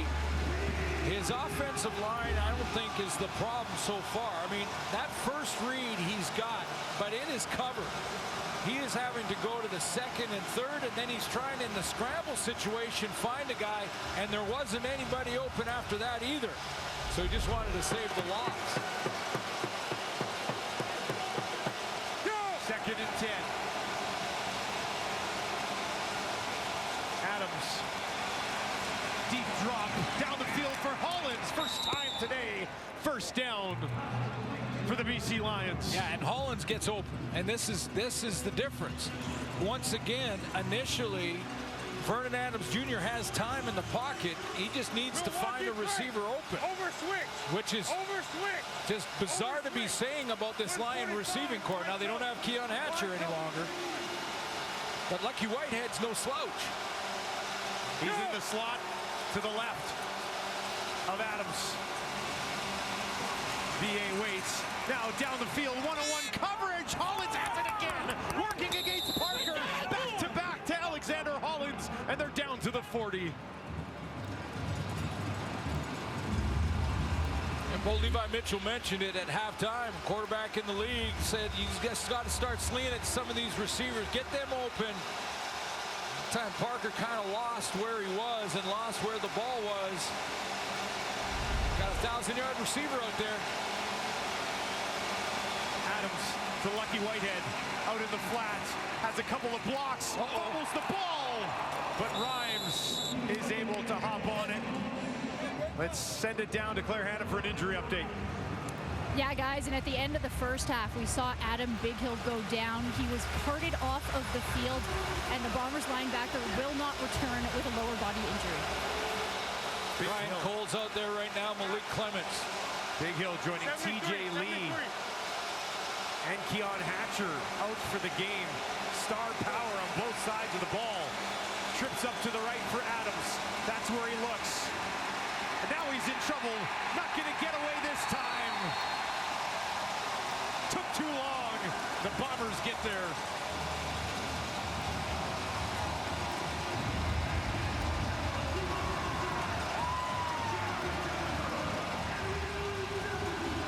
He's grinding it. Yeah, he's gutting it out. Again, time initially. Take a look at 3 men up front, and they'll add in a third in Malik Clements. You see he's got time initially, but his first read is not there. Neither is his second. So the time he gets to his third, that's collapsed. 43-yarder from Sean White, and he knocks it through. Second today. And the Lions have crept within 5. Beautiful shot. Packed IG Field. Hey, kill. Their Bombers Sonata by 5. Sonata by Dustin. Whoa, baby boy. What's going on there? Woody Barrett. Woody Barrett. He saw some movement. Barreling through. Well, I called it an audible because at the line of scrimmage, you could hear Zach Collaros on the mic say, kill, kill, kill, meaning he's killing the play they called in the huddle, and he's moving to an audible that he wanted to call in the line of scrimmage, and I'm not sure if there was early movement out there. Procedure. Yep. Winnipeg number 64. There was. 5-yard penalty. Remains first down. That's Liam Dobson, the extra offensive lineman, and it was going to be that extra offensive lineman out there, the tight end spot, and Woody Barron, he's going on movement. He lifts his hands up and he's rushing. He saw him leaning back. Eh? He goes, I'm just going to make sure they're aware. 8 sacks on the season for Woody Barron. Go! What is that? First and 15. Collaros shot on the field looking for Dembski. Broken up. Flag at the 55. Sales got in there and broke that up as he tried to drop one in the bucket for Nick. Marcus Sales makes a great play. I don't think that flag has anything to do with Sales. It looked like it was... I think it was out earlier, wasn't it? It was out earlier, and Racumba put his hands in the air like he was a guilty party and is arguing his case right now.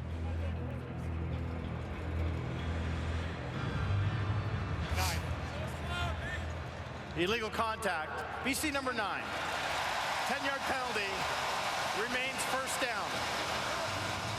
You can only make contact at 5 yards. So there's the 5-yard mark, and there's number 9, Mike Jones, as the ref just called him, and he steps up, gets in the way of Wolodarski,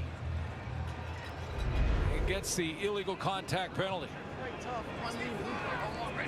It's a tough one to take when you get bowled over like that. Jones, Winnipeg Blue Bomber, 2 Grey Cup rings for him back in 19 and 21. Yeah. Go! Right in! What is it? So 1st and 5. Augustine into the game. Trying to pick up the first down. He will be stopped just short.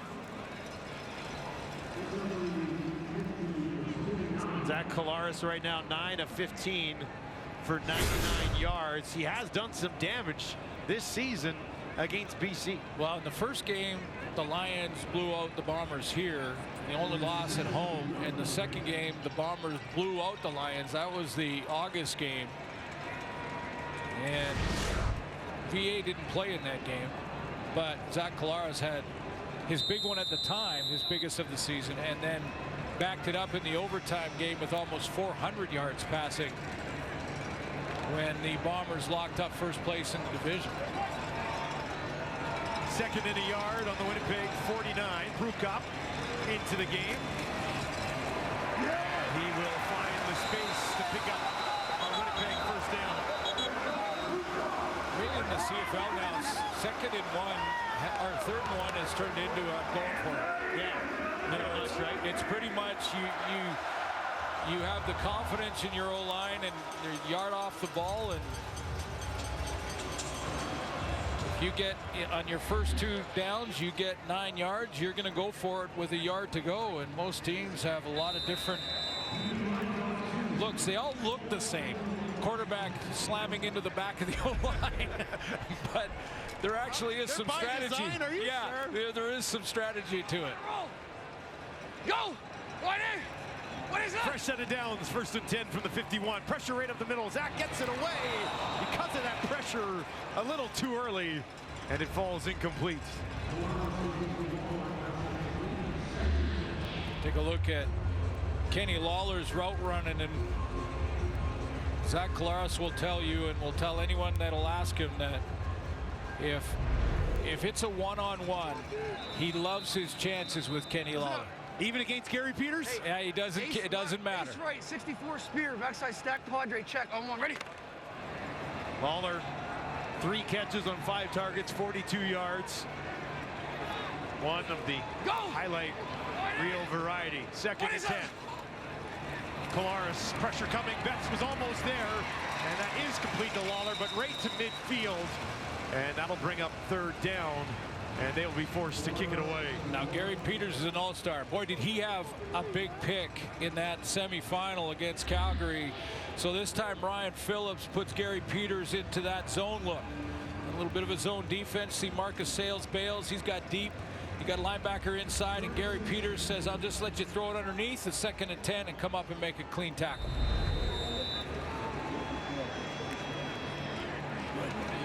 Third and 6. Jamison Sheen stands on his own 41. Terry Williams lurks back, waiting around his own 10 for this kick. Gets it away cleanly. Williams guides it into his arms at the 10. Breaks 1 tackle and another. And then eventually taken down after a 45-yard kick. Vernon Adams Jr. on the road as the BC Lions within striking distance of the Winnipeg Blue Bombers.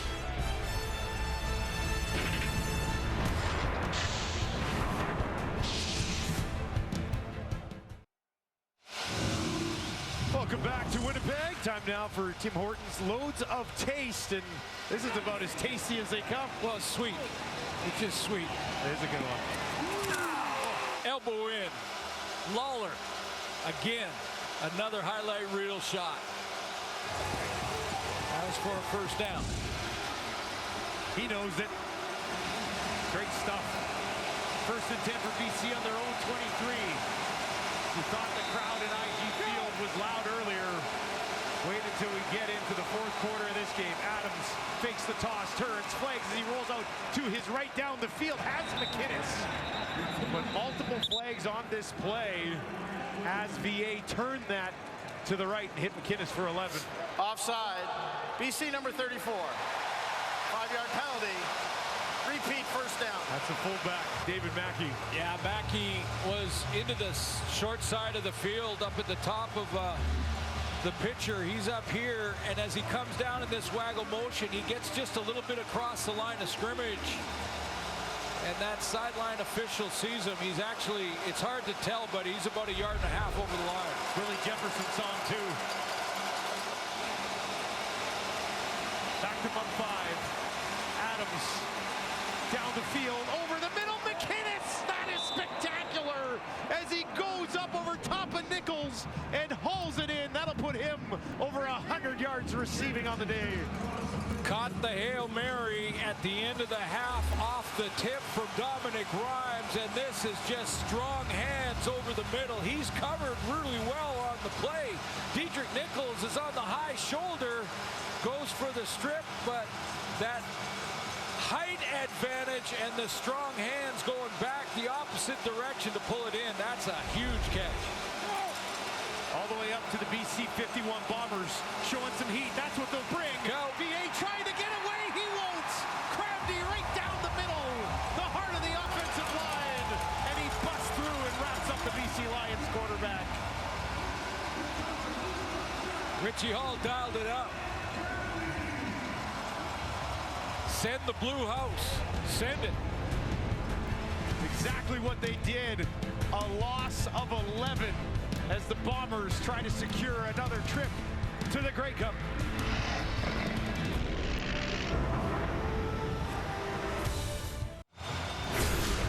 Fourth quarter action coming up here in Winnipeg, where the Bombers lead by 5, 7 sacks of Vernon Adams already in this game for the Winnipeg defense. Yeah, when you look at the numbers, when you think about that third quarter, the long drive by the Winnipeg Blue Bombers that ended in the field goal attempt that hit the upright, they got no points out of that. I think if you're the BC Lions, you're saying, what's happening? How are we still in it? But it's a one-possession game. They've got that dynamic offense. Now they need a big play here to try and convert this series, or else they're going to have to punt. But if you're the Lions, you're happy where you're at. One possession, you got your top receiver on the sideline, and you're one of your top defensive backs and leaders on defense in TJ Lee. Bombers had 6 sacks last time against the BC Lions. 7 more here already. 13 over 6 quarters. Been a long night for Vernon Adams. Has time here over the middle. Lucky Whitehead's got it, and he's just shy of a first down by about 1 yard. Right at the marker, and like I was going to say, right at the 50-yard line, which is 1 yard from the marker. And as we just said, in these situations, third down in the CFL now, it's automatic. Go for it. Vernon Adams steps up here. They need 1 yard. Got to get to the 49. Adams dives straight ahead. And this should be close. Initial thought was he had it.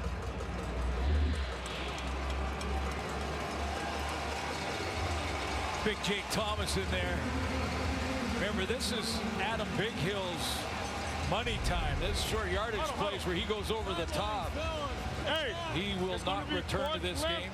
It's going to be quartz left, duo skin, C43 base, W skinny bite. Lions are in the huddle. They're going to have to move here so they can set the chains. They needed to get to the 49. That ball has basically been placed right at the 49. It's almost splitting it, isn't it? And it's going to be inches. Wow, they got it. It is a game of inches. It really comes down to that, doesn't it? They needed 2 and they got it. Got it by 2 inches, so here we go. New set for VA. Adams, 10 of 17 for 188 yards, a touchdown and a pick. 4 options out to his wide side left. Now McInnes slides around. They'll look towards McInnes, intercepted.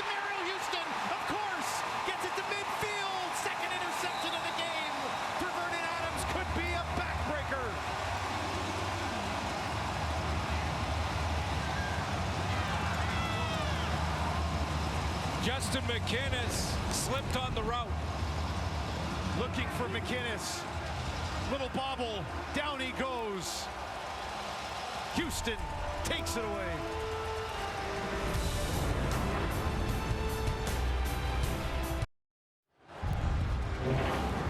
Justin McInnis starts here in the backfield, and he's going to run this curl route. And usually you see a guy running a curl like this, he's going to come back to the football. But McInnis gets all tangled up, and he can't come back. And that's where Demario Houston says, well, I'll take it. Thank you very much. I'm going the other direction.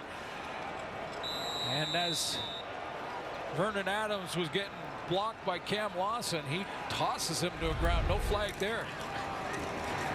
Hand it off to Brady Oliveira, but he's wrapped up immediately by Woods, and that'll bring up 2nd and 10.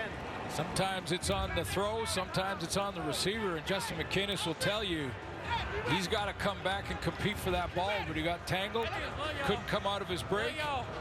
And the leader in interceptions on the season gets one in the West Final. 7 in the regular season, a big one right there. That's not bad. That's not bad. That works. That worked. Good job. Nice sign. 2nd and 10. Passing situation here for Collaros. Has time. Over the middle. Down the field. Lawler's wide open. Of all the guys he finds wide open, it's Kenny Lawler, and he's down to the 25. Couple things here. First of all, complimentary routes to the wide side of the field for Kenny Lawler. Dembski is going to get the assist because he's going to clear it out, and you'll see late in the play Lawler on that big deep route. So a couple things have to happen. First, you got to draw coverage. That's what number 10 does in Nick Dembski. That opens up Lawler in the middle, and to do all that, Zach Collaros needed time, and he got it. Right tight. Lead, wide fast, Collaros, best in the league with a clean pocket by far, and he's had time back there so far today. Go! What is that? Now they'll hand it off to Oliveira, and here is Zach Collaros talking about Kenny Lawler as a weapon. He's huge. Everybody knows how talented he is. You know, the teams always try to find a way to put an extra guy, you know, in his zone or an extra guy covering him, and you know, so that helps us in other areas. But you know, I tell him all the time, if there's ever a situation where it's one-on-one, you know, the ball's coming your way. You know, it's going up, and he's just a special talent. Nice side rush, on one, ready? Check middle. Collaros has 11 pass completions today. Almost half of them have gone to Kenny Lawler. 2nd and 6 here. Collaros looks to his left, throws quickly. He's got Dembski for a first down. Maybe a little bit more. Dembski down to the 5. They'll try to push him through. Not this time. Lions defense will stop him just short. Looked okay on that one, didn't he? Yeah, and that's the one where it really is testing the ankle because he had to cut back. His route took him outside. And now he's got to go out the sideline there, plant hard and cut back, and you can see he can get it done, and he's been great at it all season, but on that ankle, you never know. Hasn't been a problem. Second trip inside the red zone today for Winnipeg. The only other one came on their very first drive of the ball game. Prukop in. Zach will watch alongside his head coach to see if they can finish the job. 1st and goal for the BC Lions 3, trying to restore some control in the ball game. Brady Oliveira stands in behind Prokop. They give it to him. Oliveira trying to push ahead. Lions deny him on 1st down. It literally takes all 12 to get him on the ground, and the Lions get it done. So we go back to regular offense. They're going to leave Dakota Prukop out there and run this option style run offense with Oliveira in the backfield. Is there a Prukop keeper here? Does he take it out at one point? Yeah, you got the whole RPO ride the side type of plays. Ryan Phillips Second and goal from the 2. Prukop this time will keep it. Up by the line. Oh, sir. Lacombo's there to stop him. And that brings up third down for Winnipeg. Well, not only the stop, Dustin, but the stop and holding them 3 yards short, which makes this an interesting decision. Castillo is coming out. I was going to say, I think Michael O'Shea may take the points here. I mean, and when I say take the points, take the field goal, the higher percentage. That's monster defense for the BC Lions. 3 yards out against this run team and this O-line, stop them twice. This will make it an 8-point game. Castillo, just an 11-yarder. And he punches the chip shot through, but a big hold for the BC Lions defense. Prukop could not find a way to the end zone. We got a one-possession game.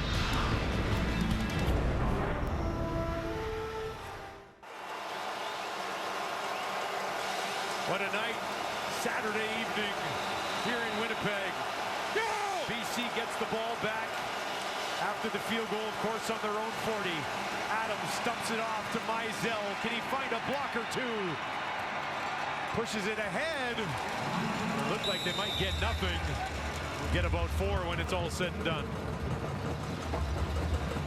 That's where the crowd becomes tough for Vernon Adams to try and call it. They've been thunderous tonight.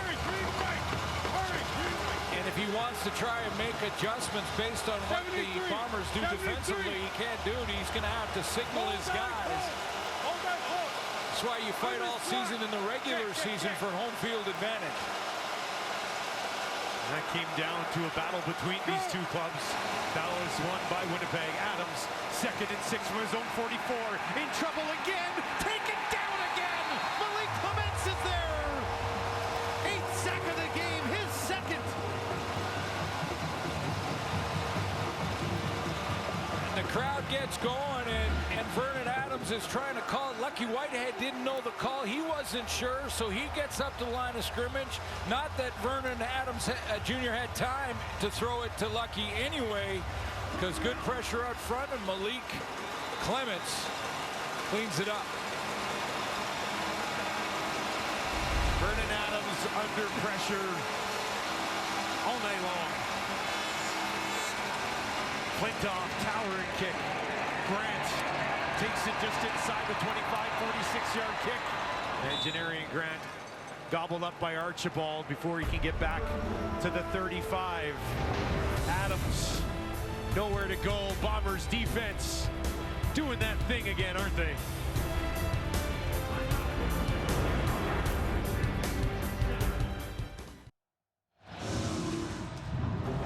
Time now for Twisted Tea. Tackle your thirst. And when it comes to tackles, how about 14 seconds of work here to find VA? 14 seconds, a couple cracks at him, and then at the end of it, forced fumble. Stats machine. Willie Jefferson, 2 sacks tonight.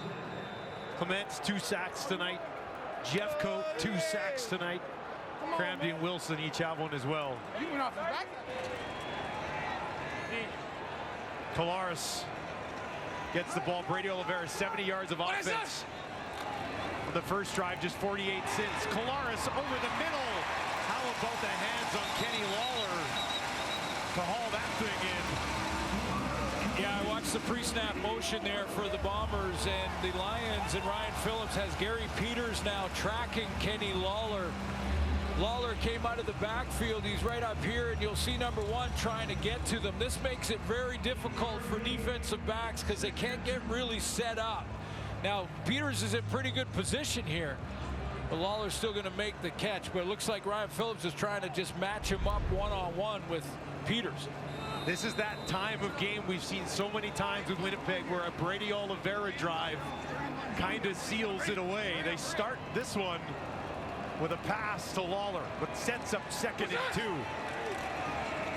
Oliveira towards another first down, and he's got it. 5.5 to play.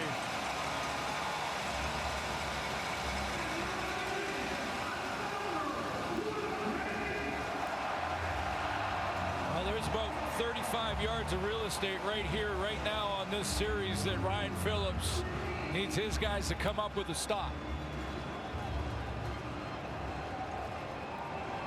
That was the 20th carry of the ball game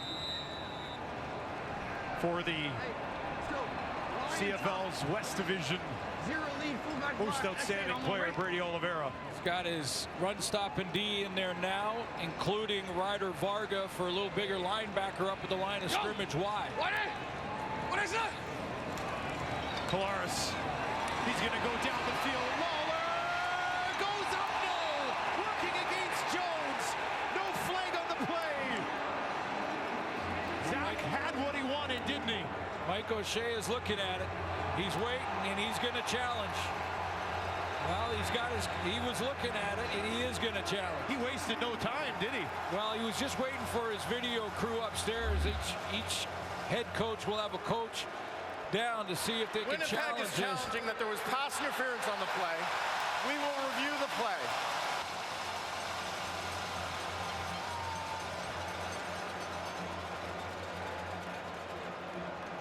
That first look, it looked like Mike Jones was there a little early and not looking back to the ball and running into Lawler. I think this is going to be overturned. It'll be PI.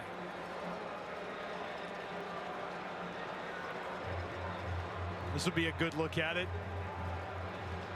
A great straight recovery from Jones to even get back there because Lawler had separation there. But that's a hard one to not. Well, he got there early. Yeah.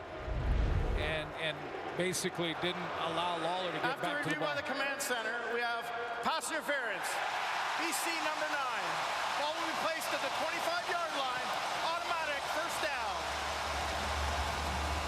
Huge play in this ball game as it takes them immediately within field goal range. Second penalty of the game against the former Bomber. Let's take one more look. Well, Lawler's open, and Mike Jones has to really dig to get back there, and then he sort of panics right at the point of attack where the ball is about to get to Lawler. Hits him first. Saw that first replay, no question. I think that's exactly what Mike O'Shea saw because the flag did come out pretty quickly. Down to the BC 25 as the Bombers look to seal this one away. Collaros, Dembski tackled immediately by Marcus Sales.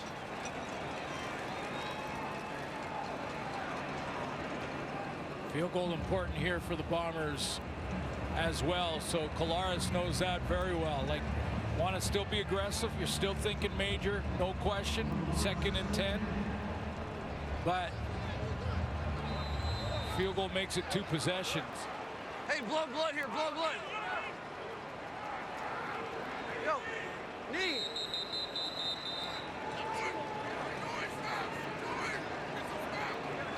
Collaros was telling the official that one of his guys is bleeding. Calm down or get Kolinkowski, maybe, is he leaking? Yeah, must get a look at it here. Well, he hasn't snapped the ball. They're looking at his hand. Not an ideal situation for Kolinkowski. Didn't make the All-Star team, but had an All-Star year. Very well could have. Yeah, had an All-Star year. Tough on the O-lineman. Sometimes it's really tough. And I'm not taking anything away from the guys who did make it. Patrick Neufeld certainly deserves it, as did Jamarcus Hardrick. I'll get it. And as they keep working to fill in for Kolinkowski here, but boy, he had a great season. And we talked about Winnipeg having 7 offensive linemen dress. Tuili quickly warming up with a few snaps along the sideline. Will step into the middle of this line. Kolinkowski quickly over there on the sideline, making sure he'll be good to get back in.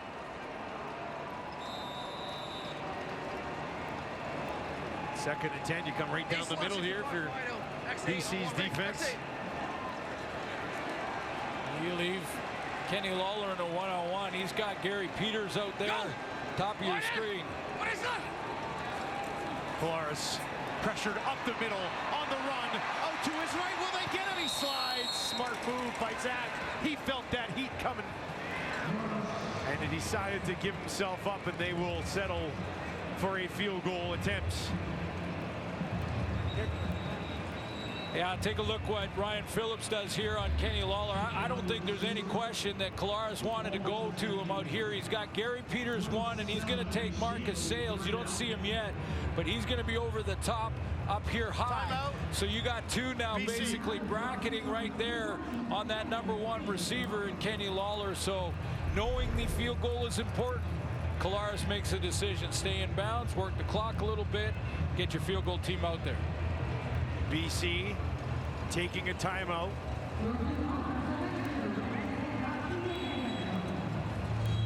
Castillo, who missed from 34 earlier in the game. This one will be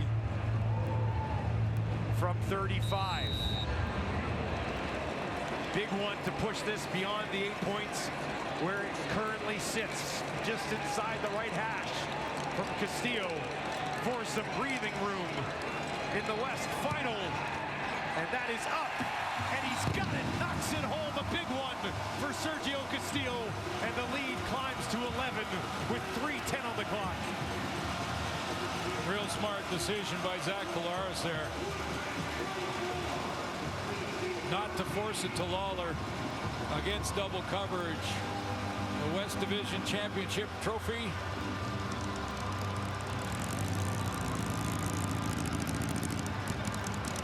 Winner here gets on a plane. Not that plane? Probably not that. That'd be plane. A lot of trips one it's at a time. It's on a plane and heads to Hamilton. BC, they know a thing or two about coming back in tough spots. Down 24-13, 3 minutes to work.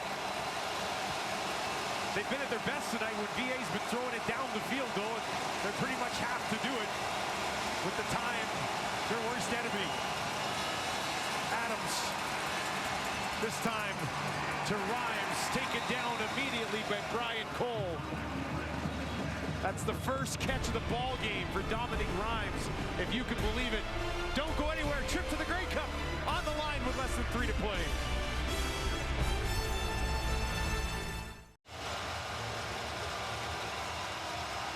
Couple of head coaches. Mike O'Shea looking to make it 4 straight trips to the Grey Cup. Rick Campbell looking for his 4th trip to the Grey Cup. 2 minutes and 44 seconds away from figuring out which head coach will be leading his team for a date next weekend with the Montreal Alouettes. 2nd and 5 here for Adams. 4-man pressure. Adams gets it away to Rhymes again. Tried to one-hand it, incomplete. And that'll bring up a huge 3rd down. Vernon Adams Jr., of course, going nowhere. Staying in the huddle on 3rd and 5. 3-down football now. Down 2 possessions, that's what that field goal did. Because if it wasn't for that field goal, BC would be punting right now. IG Field crowd, all of them. Over 30,000 to their feet. If there was a roof on IG Field, it'd be blown off right now. Go! Adams needs 5 to keep the drive alive. Has time down the field for Rhymes. It hangs up there, broken up. Rhymes working and could not haul it in. Evan Holm, a sensational season with an exclamation point right there. Yeah, 2nd in the league in knockdowns with his teammate Didrik Nichols, and of course the leader in that category was Jefferson on the D-line, but Holm has had just an all-star season. There's only so many that can make that team, but in his 2nd year, man, he went down. Hand checking both ways. I think it's a good no call by the officials. Ball's about to arrive. Holmes trying to fight off. You can see Dominic Rhymes pushing, trying to get some separation. That's a big play. He's 5'11" versus 6'4", too. Turnover on downs. Winnipeg will take it over at the 45. Prukop into the game. He's going to keep it, pushing it ahead. And that will bring up second down. Lions will come back out. Ryan Phillips doesn't make the corrections in this run-stopping category to try and limit Brady Oliveira in the run game in the second half. Less than 10 yards in the second half. Yeah. However, Kenny Lawler went to work, and when we talked to Michael O'Shea this week, he told us when we had talked about the injuries and how that may affect the team and how the confidence was of the team, and this is a veteran group, and he said, you know, we feel like we got enough when it comes to talent, and that we built a team that can win in a lot of different ways. There is not just one script for this Bomber team. Prukop remains out there. They'll give it to Brady Oliveira. And he picks up a couple of yards, but that will bring up third down.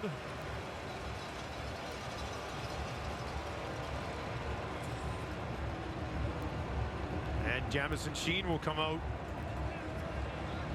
to kick this away. Yeah, I think this is a good call as well, because you'd be looking at a 47-yard field goal attempt with Terry Williams back there if you miss it, and bigger guys that cover on a missed field goal than do on a punt cover team. So just put that punt team out there. With 2 possessions, put it in the corner, limit the return, put your defense back on the field. Clock's ticking down here. Bombers got to get it away. And they will. Sales on the return. Big block from Williams, and Sales forced out of bounds at the 20 with just a minute and 26 seconds left. There's no time to waste for the BC Lions. They have to score twice. Well, and they have to push the ball. You're talking double moves, out and ups. Hey. Vernon Adams nicked early in this one. Has been gutting it out. Last 65 nudge. W Tuna post. RJ Tuna. That's wide. Hear how loud he's trying to yell through this crowd to get even the call. First and 10 on the BC 20. Their last hope here. Adams escapes the pocket down the field for Lucky Whitehead. And that falls incomplete. Roughing the passer. There's a flag behind Vernon Adams for roughing the passer. As Glenn picked up. Major foul, roughing the passer. Winnipeg number 44. 15-yard penalty, automatic first down. Shane Gauthier gets called on this. I know the fans here don't like it, but this is the correct call. He's going to come in, and he could have pulled up here. Vernon Adams throws it, and he decides I'll put the shoulder into him anyway. Not a big hit, but it was one that Gauthier could have pulled off from, and that's why the official threw the flag. First and 10 from the BC 35. Adams got to have a big chunk over the middle. Lucky Whitehead turns it upfield, takes it down onto Winnipeg's side of the field to the Bomber 51 with 69 seconds on the clock. Right. Call him on the line of scrimmage, of course. Try and get a snap before that clock starts again. 24 yards into the hands of Lucky Whitehead. Pressure up the middle. Adams gets it away over the middle again, and that is broken up. Home working against Rives. He got him again. Now the Bombers secondary is going to play off a little bit. They're going to give, you know, those 10-yarders. Brandon Alexander, the safety, probably a little bit deeper. 4 or 5 more yards by the snap of the ball will be around here. There he is there getting them lined up right. So there is room underneath, but the problem is for BC Lions, the clock. On the play clock's ticking down here too. This will be a tight one to get off. They do. Adams right up the middle. Nowhere to go. Sack number 9, 10 of the game. Brian Cole this time. And Adams is up and hobbled one more time. Bombers defense dancing. Hey, fire! Well, and it's really been by committee for the Bomber defense. A couple by Willie Jefferson and the big names, but Malik Clements has a couple. Brian Cole was got there. Got a bunch of backup players that have stepped up big tonight. Third and long. Any hope, the slim hopes they have, they got to have this. Down the field for Rise, intercepted by Holm, and he's going to take it all the way back down the field to the 40. Evan Holm, another block, stays on his feet, and Winnipeg will seal it.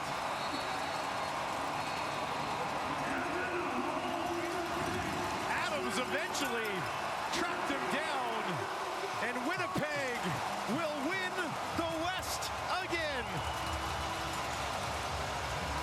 I think Dominic Rhymes was the intended target here, and he tried to sort of draw the penalty flag. He didn't have a chance, I don't think, at this play, so he kind of runs into Parker, tackles him, and looks at the official saying, "What do you think? Was that enough for a penalty? Give it to me."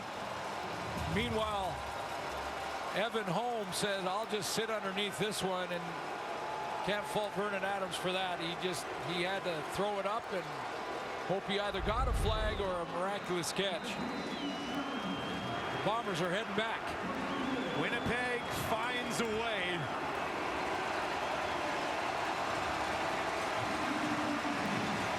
Zach Collaros takes a knee, and he is about to be the first quarterback in the history of this wonderful league to start 4 consecutive Grey Cups.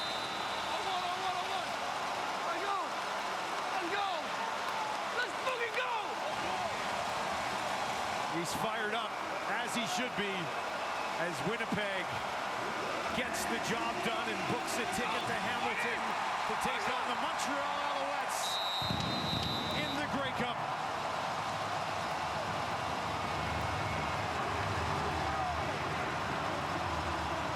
Best team in the West in the regular season. Sellout crowd after sellout crowd. Number 1 tailback. Most veteran and battle-tested quarterback. Hey, it was a valiant effort by the Lions. They kept it close right down to the wire, but not enough for this veteran Winnipeg Blue Bomber team. They will go and face the Montreal Alouettes in Hamilton. In order to be the best of the West, you have to beat the best in the West. And the BC Lions unable to do so here today. Vernon Adams banged up early, fought through it, tried to keep the BC Lions in this football game, and really he did. And here in the fourth quarter, they were down 5 at one point, Glenn, and Winnipeg just managed to seal it away. Well, as Coach O'Shea told us, they're a team that's built to win in a lot of different ways. You know, early on, they had the run game going in that first half, 100 yards for Brady Oliveira in that half. The Lions made some adjustments defensively. They brought some secondary help. Keep in mind, they lost Keon Hatcher early in the game. They lost TJ Lee early. But listen, the Bombers didn't have Dalton Schoen tonight. Yeah. The Bombers had a banged up Nick Dembski. They lost Big Hill in the second half tonight. So injuries are part of it, and injuries have to be overcome and have by every team in the league. But well earned. The best team on the field tonight won the game. Let's send it down to Claire Hanna with Zach Collaros. Zach, I can tell. Hold on a second. He's clearly fired up. I can tell how fired up you are right now. What does this mid-win here mean to this team? It means a lot. It means a lot, man. It means a lot to win at home in front of our fans. They were unbelievable all night long. You said how proud you are just to do this for the fans, but now you are heading to your 4th Grey Cup. What does that mean to this team? Just, we got to win the last one. We got to win the last one. Montreal's a great football team. Unbelievable defense. So it's going to be a challenge. But we'll enjoy this one tonight, man. I'm so proud of everybody. Defense was unbelievable all night. I think they only gave up 3 points minus the Hail Mary. Special teams, Hallett with a return and the block in the return, man, I just can't say. I'm just so happy right now. I'm so happy right now. I'm so happy for the guys. Brady was unbelievable all night. Offensive line was all night. This dude didn't practice one time. He called me this morning like, I'm going, baby. Let's go. Let's go. Zach, I know you're all about talking about everybody on this team, but you're going to probably be the first quarterback to ever start in 4 straight Grey Cups. Thinking ahead to that game, what does that mean to you? This team's awesome. This province is awesome. This city's awesome, and we're fired up. We're going to celebrate. Thank you, Zach. See you later. I think he thought it was awesome. Hey, it's a long journey. It's a lot of work put in to get there and to be 1 game away from crowned as champion. Grey Cup 110 in Hamilton. Nick Dempsey gets another week to recover. And for the 2nd year in a row, the Lions fall 1 game short. Kenny Lawler is with Claire Hanna down on the field. Kenny, this game had its ebbs, it had its flows, it had its ups and downs. How would you describe this win for your team here today? A hard-fought, resilient win, man. You know, we just stayed down. We always believed, man. There was no doubt in our mind, man. So, man, it's just a hard-fought win. The guys gave it all, and this was the result. You've won Grey Cups with this team. You stepped away for a year. What does it mean to be back and returning to the championship game? It means everything. It really does. And when you're in a professional football world, man, this is what you want. You want to be going, playing in the brightest lights, playing at the highest level, man. And this is what I want. Back last year, I wasn't there. I was down bad. Now we up. And it's just a big shout out to all my guys. You are one of Zach's favorite targets tonight. I don't know have you ever seen him as fired up as he is right now? Yeah, I've seen him get in that cup. You're going to see a different side. Thank you very much. No, thank you. Lawler big in the 2nd half. Glenn, your thoughts on Winnipeg doing it again? Well, they well earned all through the regular season, 14-win football team, and they were the best team tonight in the West Final. We've got 2 veteran quarterbacks in the Grey Cup. We've got big-time receivers in the Grey Cup and 2 outstanding defenses. Congratulations to Montreal. Congratulations to the Bombers. We'll see you in Hamilton. Congratulations to the Collaros family as they celebrate together as Daddy goes back to a 4th consecutive Grey Cup. They won 2. They narrowly lost last year. The Montreal Alouettes are going to have to be ready because the Bombers are coming once again. 24-13 they win. Let's send it back to Kate and the panel. We'll get you back to IG Field for the trophy presentation in just a moment. And just a great shot, too. Zach Collaros with his family asking his daughter, are you fired up? And that's how excited he genuinely was after winning that football game. And you know what, Ches? After what happened in the Grey Cup last year, you got to think that this is a wonderful opportunity for him, for this team, to get back on top. And once again, we were even discussing it. I mean, we're into a dynasty conversation again now with these Bombers. Yeah, you rarely see that emotion from Zach. Yeah, right? He's pretty poised and calm, and it was nice to see, and it shows just how much all this means to him and that group of guys. I mean, I think last year had to be pretty tough, and it's tough anytime you lose the championship game. But the fact that they had a chance to be one of the greatest teams, a dynasty, they are that. But that's losing last year probably weighed on them. You kind of saw it all pour out right now. They're going back, and that is Montreal is excited, but that's a fired up group right there. It doesn't have to be a thing of beauty every time out there, you know, and you can tell. I mean, sometimes it's not, I tell people this, and, I played my worst football in the 91 Grey Cup, and we had 9 first downs, and we win 36-21 going away. You just have to quarterback the team sometimes. And we saw that with Cody Fajardo, we saw that with Zach Collaros. And Zach Collaros, numbers weren't great. 14-21, 0 touchdowns, 0 interceptions. You could not tell that by looking at him. He does not care. And that's the beauty of going to the Grey Cup and giving yourself a chance to win. He's done it now 4 straight years in a row. Unbelievable. Never been done before by another CFL quarterback. I just think that, to me, is absolutely phenomenal. And I love the simplicity of it. Don't turn the ball over. Don't get penalized. lives and you win football games. It's special what they have going on in Winnipeg. And, of course, the players on the field are the most important pieces to the puzzle. But it starts at the top. It starts at Wade Miller, Cal Walter, those guys building what they have there. It's special. And if they could win another Grey Cup 3 out of 4, I know they would like to make it 4 out of 4, but winning 3 out of 4 with the same nucleus of guys, that's something special. It's special what they have going on in Winnipeg, you know, and it's going to be exciting next week come that Grey Cup. You know what? It's amazing, too. I mean, they have not lost a divisional finals game in 29 years. The streak continues for the Bombers. We'll see if they can close it out next week. But for now, back to Claire Hanna.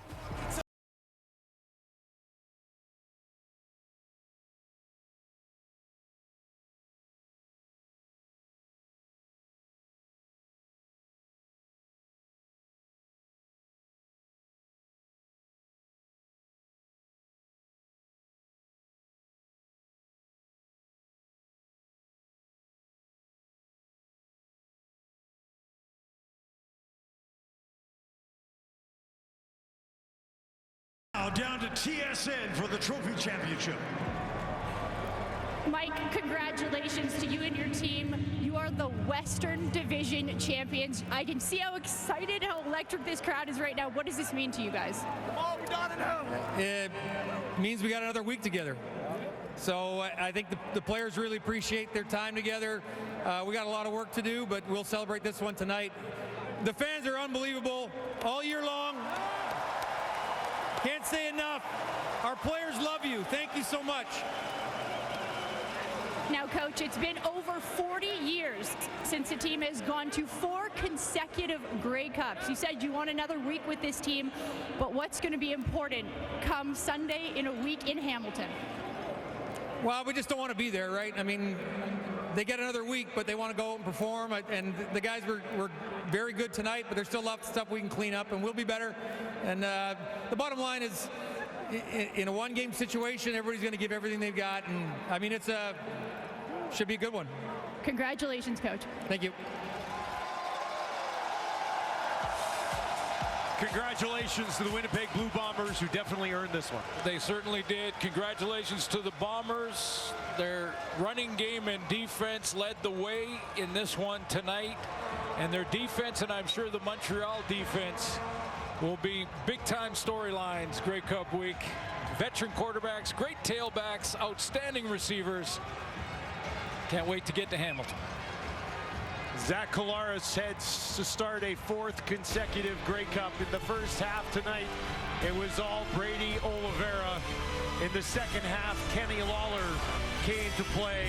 And all along the way, the defense and the special teams and the fans here at IG Field, the difference for the Winnipeg Blue Bombers, as once again, they own the West, setting up a huge game in the 110th Grey Cup against Montreal. 24-13, your final. That'll do it for us. Sports Center is next.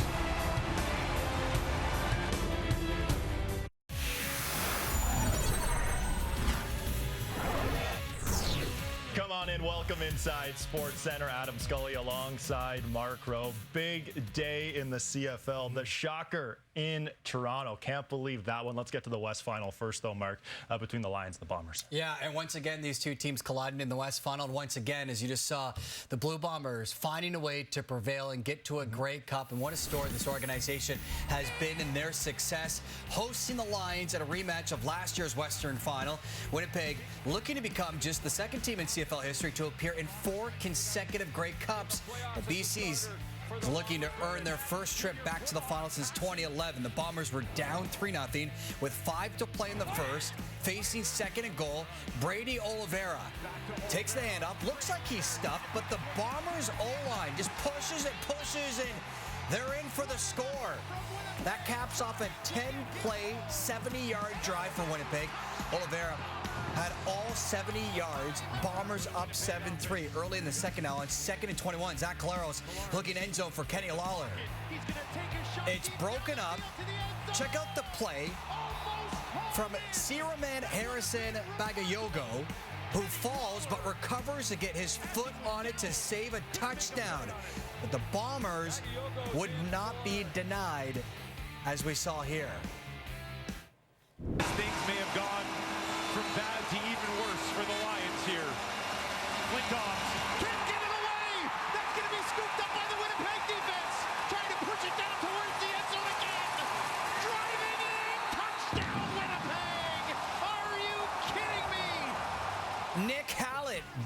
the punt, scooping it up, and takes it all the way back. The Bombers take a 15-3 lead. But the Lions were looking for a spark at the end of the half, and boy, did they find that spark. His long is 51, and if you miss, like Glenn mentioned, could be trouble. Adams will roll out to his right. Looking down the field, he's going to heave one up to end the half. Dominic Rhymes! McInnes has it! A lucky bounce to McInnes, and Hail Mary is answered for the BC Lions. Love the call by Dustin Nelson. Justin McInnes hauls in the Hail Mary from Vernon Adams Jr. to end the half. BC had just 76 yards of total offense prior to that play. They were down by 8 at the break. Skip to the fourth. Adams looking downfield. He's intercepted by Demario Houston. That led to a field goal for the Bombers. They take a 21-13 lead. Now 24-11 or 24-13. Under 2 to play. Adams needs the first down to extend the drive. Can't get it to happen as Winnipeg takes down BC in the Western Final for the second year in a row, advancing to their 4th consecutive Grey Cup. An image that we have become used to. Zach Collaros, his family, and the entire Blue Bombers organization celebrating another Western title to reach another Grey Cup. Now, this was the 10th playoff meeting and 5th clash in the Western Final between the two clubs. It is the Bombers persevering again. They're the first team to go to 4 straight Grey Cups since Edmonton won 5 in a row from 1978 to 1982. Well, the Lions are just 1-7 in the Western Final since 2007. With more on the Blue Bombers' victory, let's head back to Winnipeg and join James Duthie. All right, thank you. With the Jimbo panel, that's the coach, Jim Barker, and the quarterback, Bo Levi Mitchell. And, you know, the Bombers have won a ton of lopsided games where they rack up 400 yards of offense over the last few years. But in many ways, wasn't this the prototypical Bombers-type win where it's just dominant defensive play and a running game and mistake-free, smart offensive football? Absolutely, man. Winnipeg did what Winnipeg does, and they're going to get you going early, and they're going to get their entire team into a physical mindset. And they want to make sure the other team feels them, right? Jim, we were talking about it upstairs.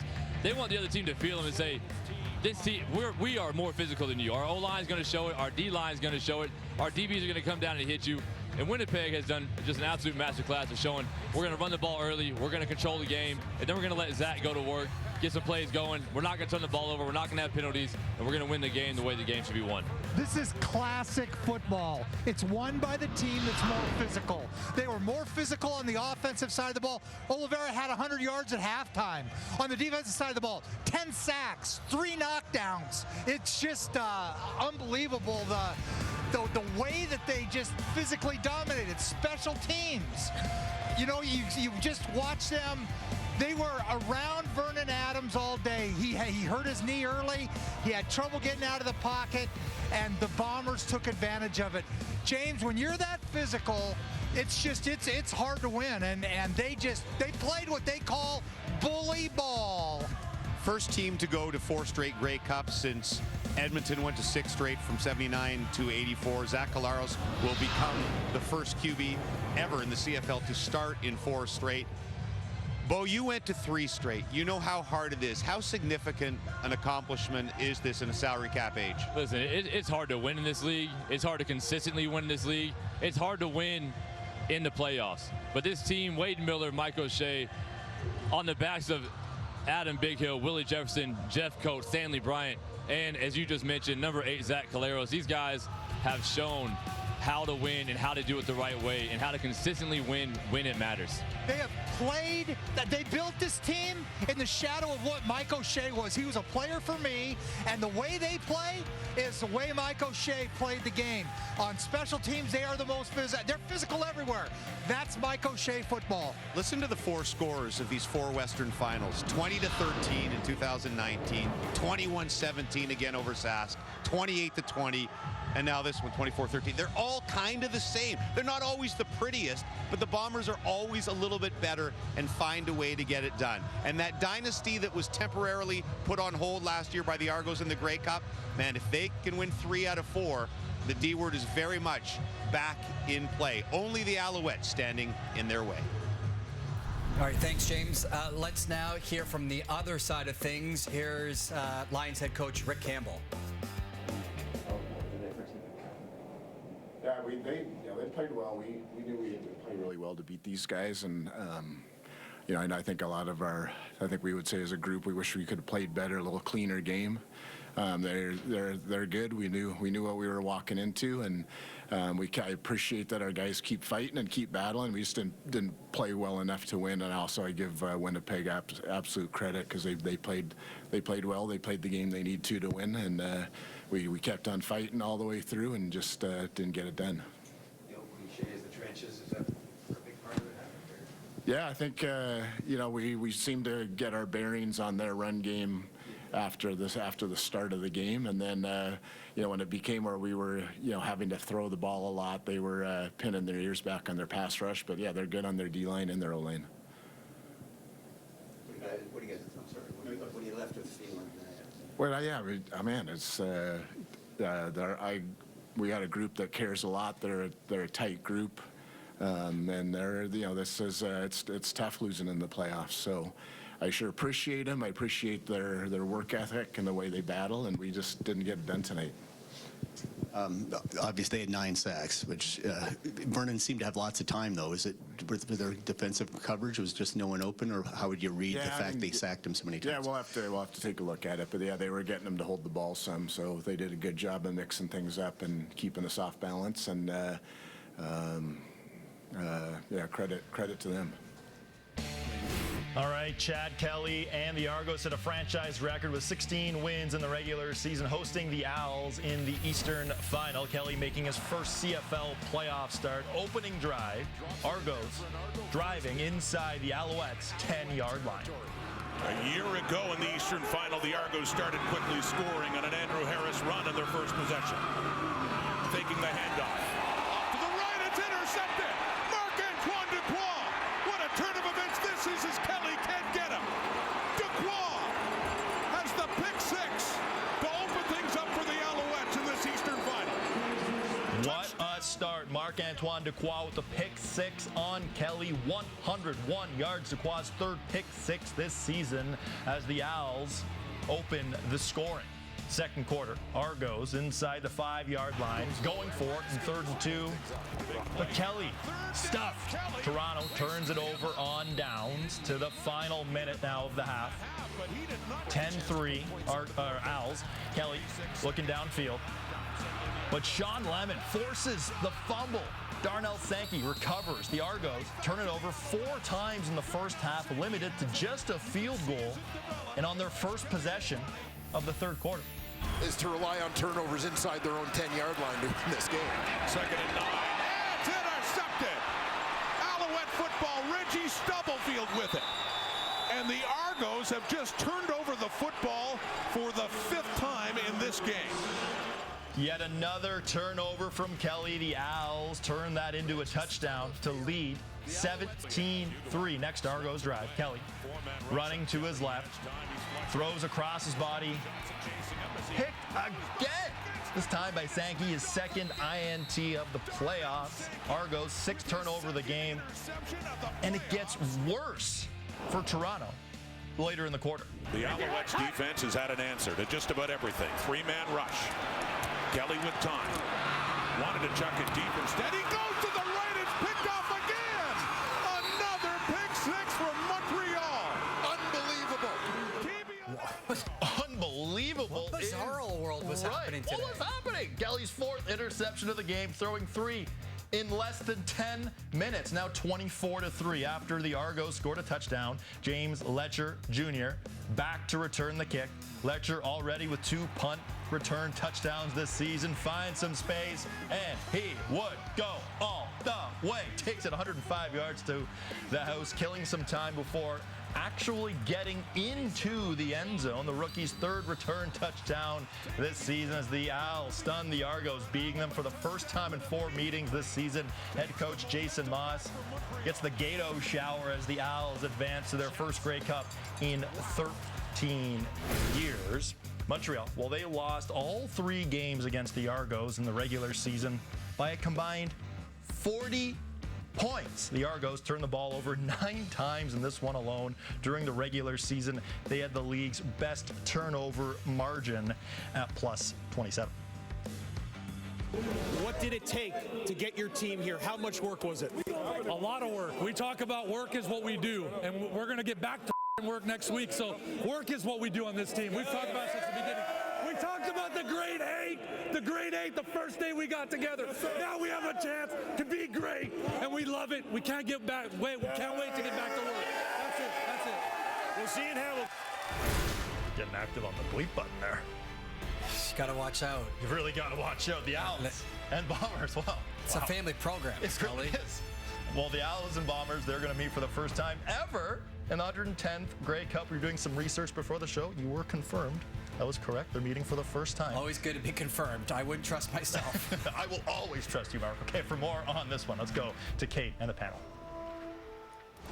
Alongside David Sanchez, Matt Dunnigan, Milt Stiegel, and the Montreal Alouettes in the Grey Cup for the first time since 2010. A fantastic game against the Toronto Argonauts. We will go through what went wrong for the Argos in this game in a moment. But first, let's give some kudos to the Owls because we really didn't know the identity of this team at the beginning of the season. They've built it together, and now they have momentum at the perfect time, especially the defense. Yeah, absolutely, Kate. It was like a maze for Danny Machocha and how he piecemealed this football team together, constantly meeting it with one good decision after another and bringing in players such as Sean Lemon and Darnell Sankey midseason.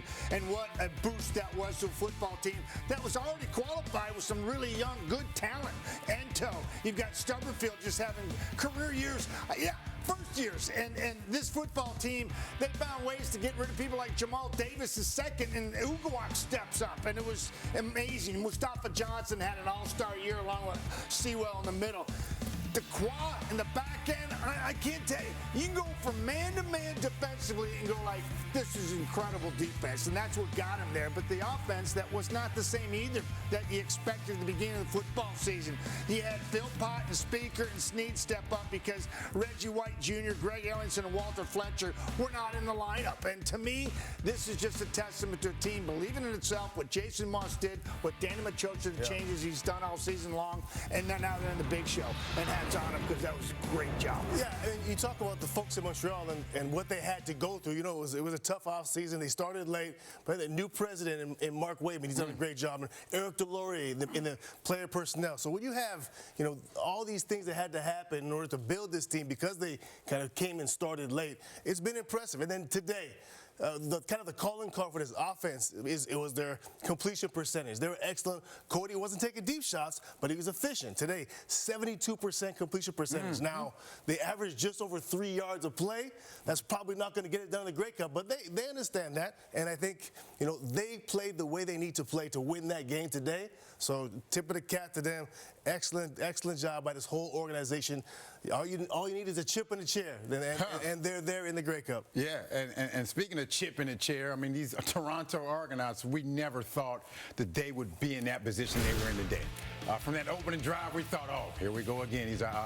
They're going to blow them out, but then that turnover, and they never really recovered from that.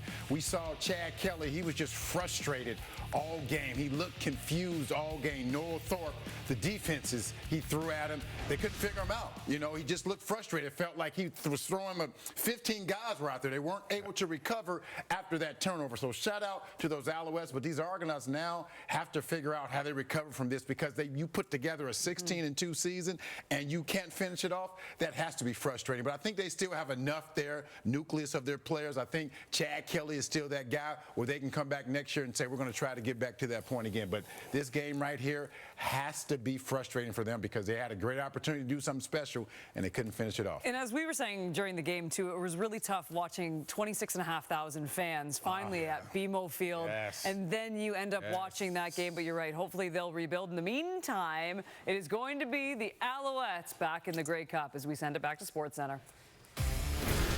It certainly is, and it certainly was a day to forget for Chad Kelly and the Argos. Kelly's playoff debut, well, it was a nightmare. He threw 4 interceptions, 3 of which came in the third quarter. Montreal also stopped him twice in short yardage situations and recovered a Kelly fumble. He came into the game with a .938 win percentage this season, the best ever by a player with at least 14 starts. And after the loss, he went 1-on-1 with Matthew Schneider. Chad, you developed a reputation for being very detail-oriented all season long. 16-2 doesn't happen by accident. Was it something schematically that you saw tonight, or was it just situational when those turnovers happened? Yeah, I think I just pressed. I tried doing too much. When the play wasn't there, just throw it away. I don't think I had any throwaways tonight, which, is not good when, you're giving them an opportunity to, capitalize on turnovers. Yeah. How difficult is that? Most people can't appreciate sitting there, and when one happens and another and another. What does it do for the way you see the field? What does it do for your confidence? What does it do for your mentality in that moment? Yeah, well, you got to flush it. Just try to keep getting better. This offseason is going to be long. You got to love on each other when times get tough, and just keep on getting better. You took ownership tonight for it. What did it mean to you to see your teammates come up to you? I saw Andrew Harris drape his jacket over you in a moment just before the fourth quarter. What did he say to you? You still got this. We didn't give up. Obviously, it didn't go our way tonight. And it's tough. It is. It feels like a nightmare. How much will this sit with you through the offseason? Every day. Thanks, Chad. Thank you. Lions fall the Bombers in the West Final. New on SC. Here's Vernon Adams Jr. You mentioned the sacks, 9 of them, which is a lot. But a lot of times it seems like you did have a lot of time. Is there just nobody open? Did that happen a lot? Yeah, I got to see the film. We got to see what happened. I know some of them will be on me, and some we'll just have to see. They had a great game plan. Their D-line is a good D-line, and we just got to check it out and do better. When you got the miracle TD at the end of the half, something like that happens, do you think, hey, maybe this is going to be our day? How much of a boost did that give you? Yeah, going into half, that that play right there, the Hail Mary, we went into half down 8, and then they gave us the ball, so we were just like, this is our time, but went 2-and-out, which sucked. But yeah, we definitely had life there going into the half, and we thought the momentum was coming our way, and just didn't come out in the second half how we were supposed to. When's the last time you were sacked 9 times? Not sure. How would you describe their defense? It's a good defense. A lot of things. What's their attitude up there? Say it again? What's their attitude up there? I don't know. Do they trash much? Yeah, everybody trash talks. It's part of the game. It's part of the game. That's part of the game. You're right about that. All right. Well, here's an early look at the odds for the 110th Grey Cup, courtesy of FanDuel. Bombers open as a 6.5-point favorite. Winnipeg covered the spread in both of their regular season meetings against Montreal, outscoring them 64-20 in those contests. Pre-game coverage of the Grey Cup begins next Sunday at 1 p.m. Eastern, 10 a.m. Pacific on TSN. For much more, here's Dustin Nielsen. 24-13 win for Winnipeg, and they get it done in classic Winnipeg Blue Bomber fashion, don't they, Glenn? Well, they start with physicality. This team has done that all season long. That's why they won the West and were the favorites coming in here tonight, and the favorites were the better team on the field tonight. It started out with Brady Oliveira establishing the line of scrimmage and the run. In their first offensive series, he went 70 yards and a touchdown. It was a great drive, and it was all Brady Oliveira and allowing the offensive line to really set the tone and set the pace.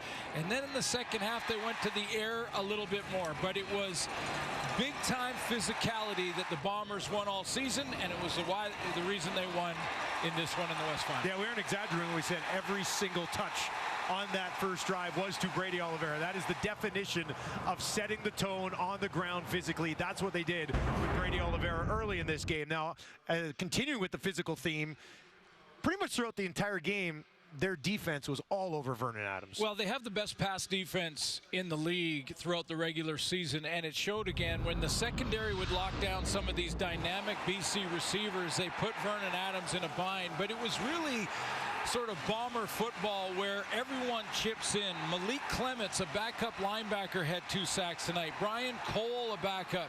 They lost Adam Bighill in the second half and had to go to the bullpen a little bit with some of their backups. They had a big play from Nick Hallett on the special teams and a block punt, a backup safety making it happen on the team. So all around physicality, defensively in their front 4, offensively in their front 5, but an ultimate Winnipeg team win to get this West Final. Special teams, offense and defense. Didn't turn over the ball either. I mean, that's really good football from the Winnipeg Blue Bombers, who head back to the Grey Cup, but not just back to the Grey Cup. This time they come with unfinished business after letting one slip away last year. Bombers are on their way to their 4th straight Grey Cup. New on SC, here's Willie Jefferson. Willie, 9 sacks tonight. You guys were just all over them from the get-go. Just what can you say about this defense, how you guys brought your best tonight? Man, it was win or win for us, man. Home game, sold out crowd. You know, we had a lot of, you know what I'm saying, a lot of doubt and stuff like that from during the week and stuff like that. But, you know, our defense is very resilient. You know what I'm saying? We're very confident in ourselves, especially with our home fans behind us, giving us all that noise and stuff on second down. You know, even first down. It was a compliment to them. You know, it was hard for BC's offense to get going because they couldn't really hear. And, you know, like we have been don't break defense, but tonight, man, we was really just don't break. And we was out there trying to be aggressive. We was out there being physical, and we really wanted to go out there and show the league that we can play 4 quarters of football and shut boys out. You think that's the best game this pass rush has had all year? Most definitely, because, you know, like I said, it was win or win for us, man. Like during the week, we knew what we was gonna get. We knew VA was a mobile quarterback. Last game against Calgary, you know, he got out the pocket, extended plays and things like that. And going against us here at home, we wasn't trying to let that happen. We wanted to keep him in the pocket, minimize his rush, minimize his scrambling abilities and things like that, and just get to him early and often. And when we got to him, we really wanted to put him on the ground and make him feel it. Yesterday, Adam Bighill said that, you know, this is a game that this defense is going to put on their shoulders. Is that something that this defense talked about before this game? Most definitely. We talked about this. We talked about this, you know, from the beginning of the week. You know, not having Dalton, knowing we wasn't gonna have Dalton and stuff like that. That's just going through the week. You know, like the offense knew it was gonna be a tough game. It was gonna be a ground and pound game, and you know. From the beginning of the week, our defensive staff didn't really come to us and tell us it was going to be a defensive game, but you could just feel it in the building. And we took that upon ourselves, and you know we put this game on our shoulders, and it shows that defense wins championships. Just last one for me. When SportsCenter returns, the complete Canadian hockey story. It's coming up next.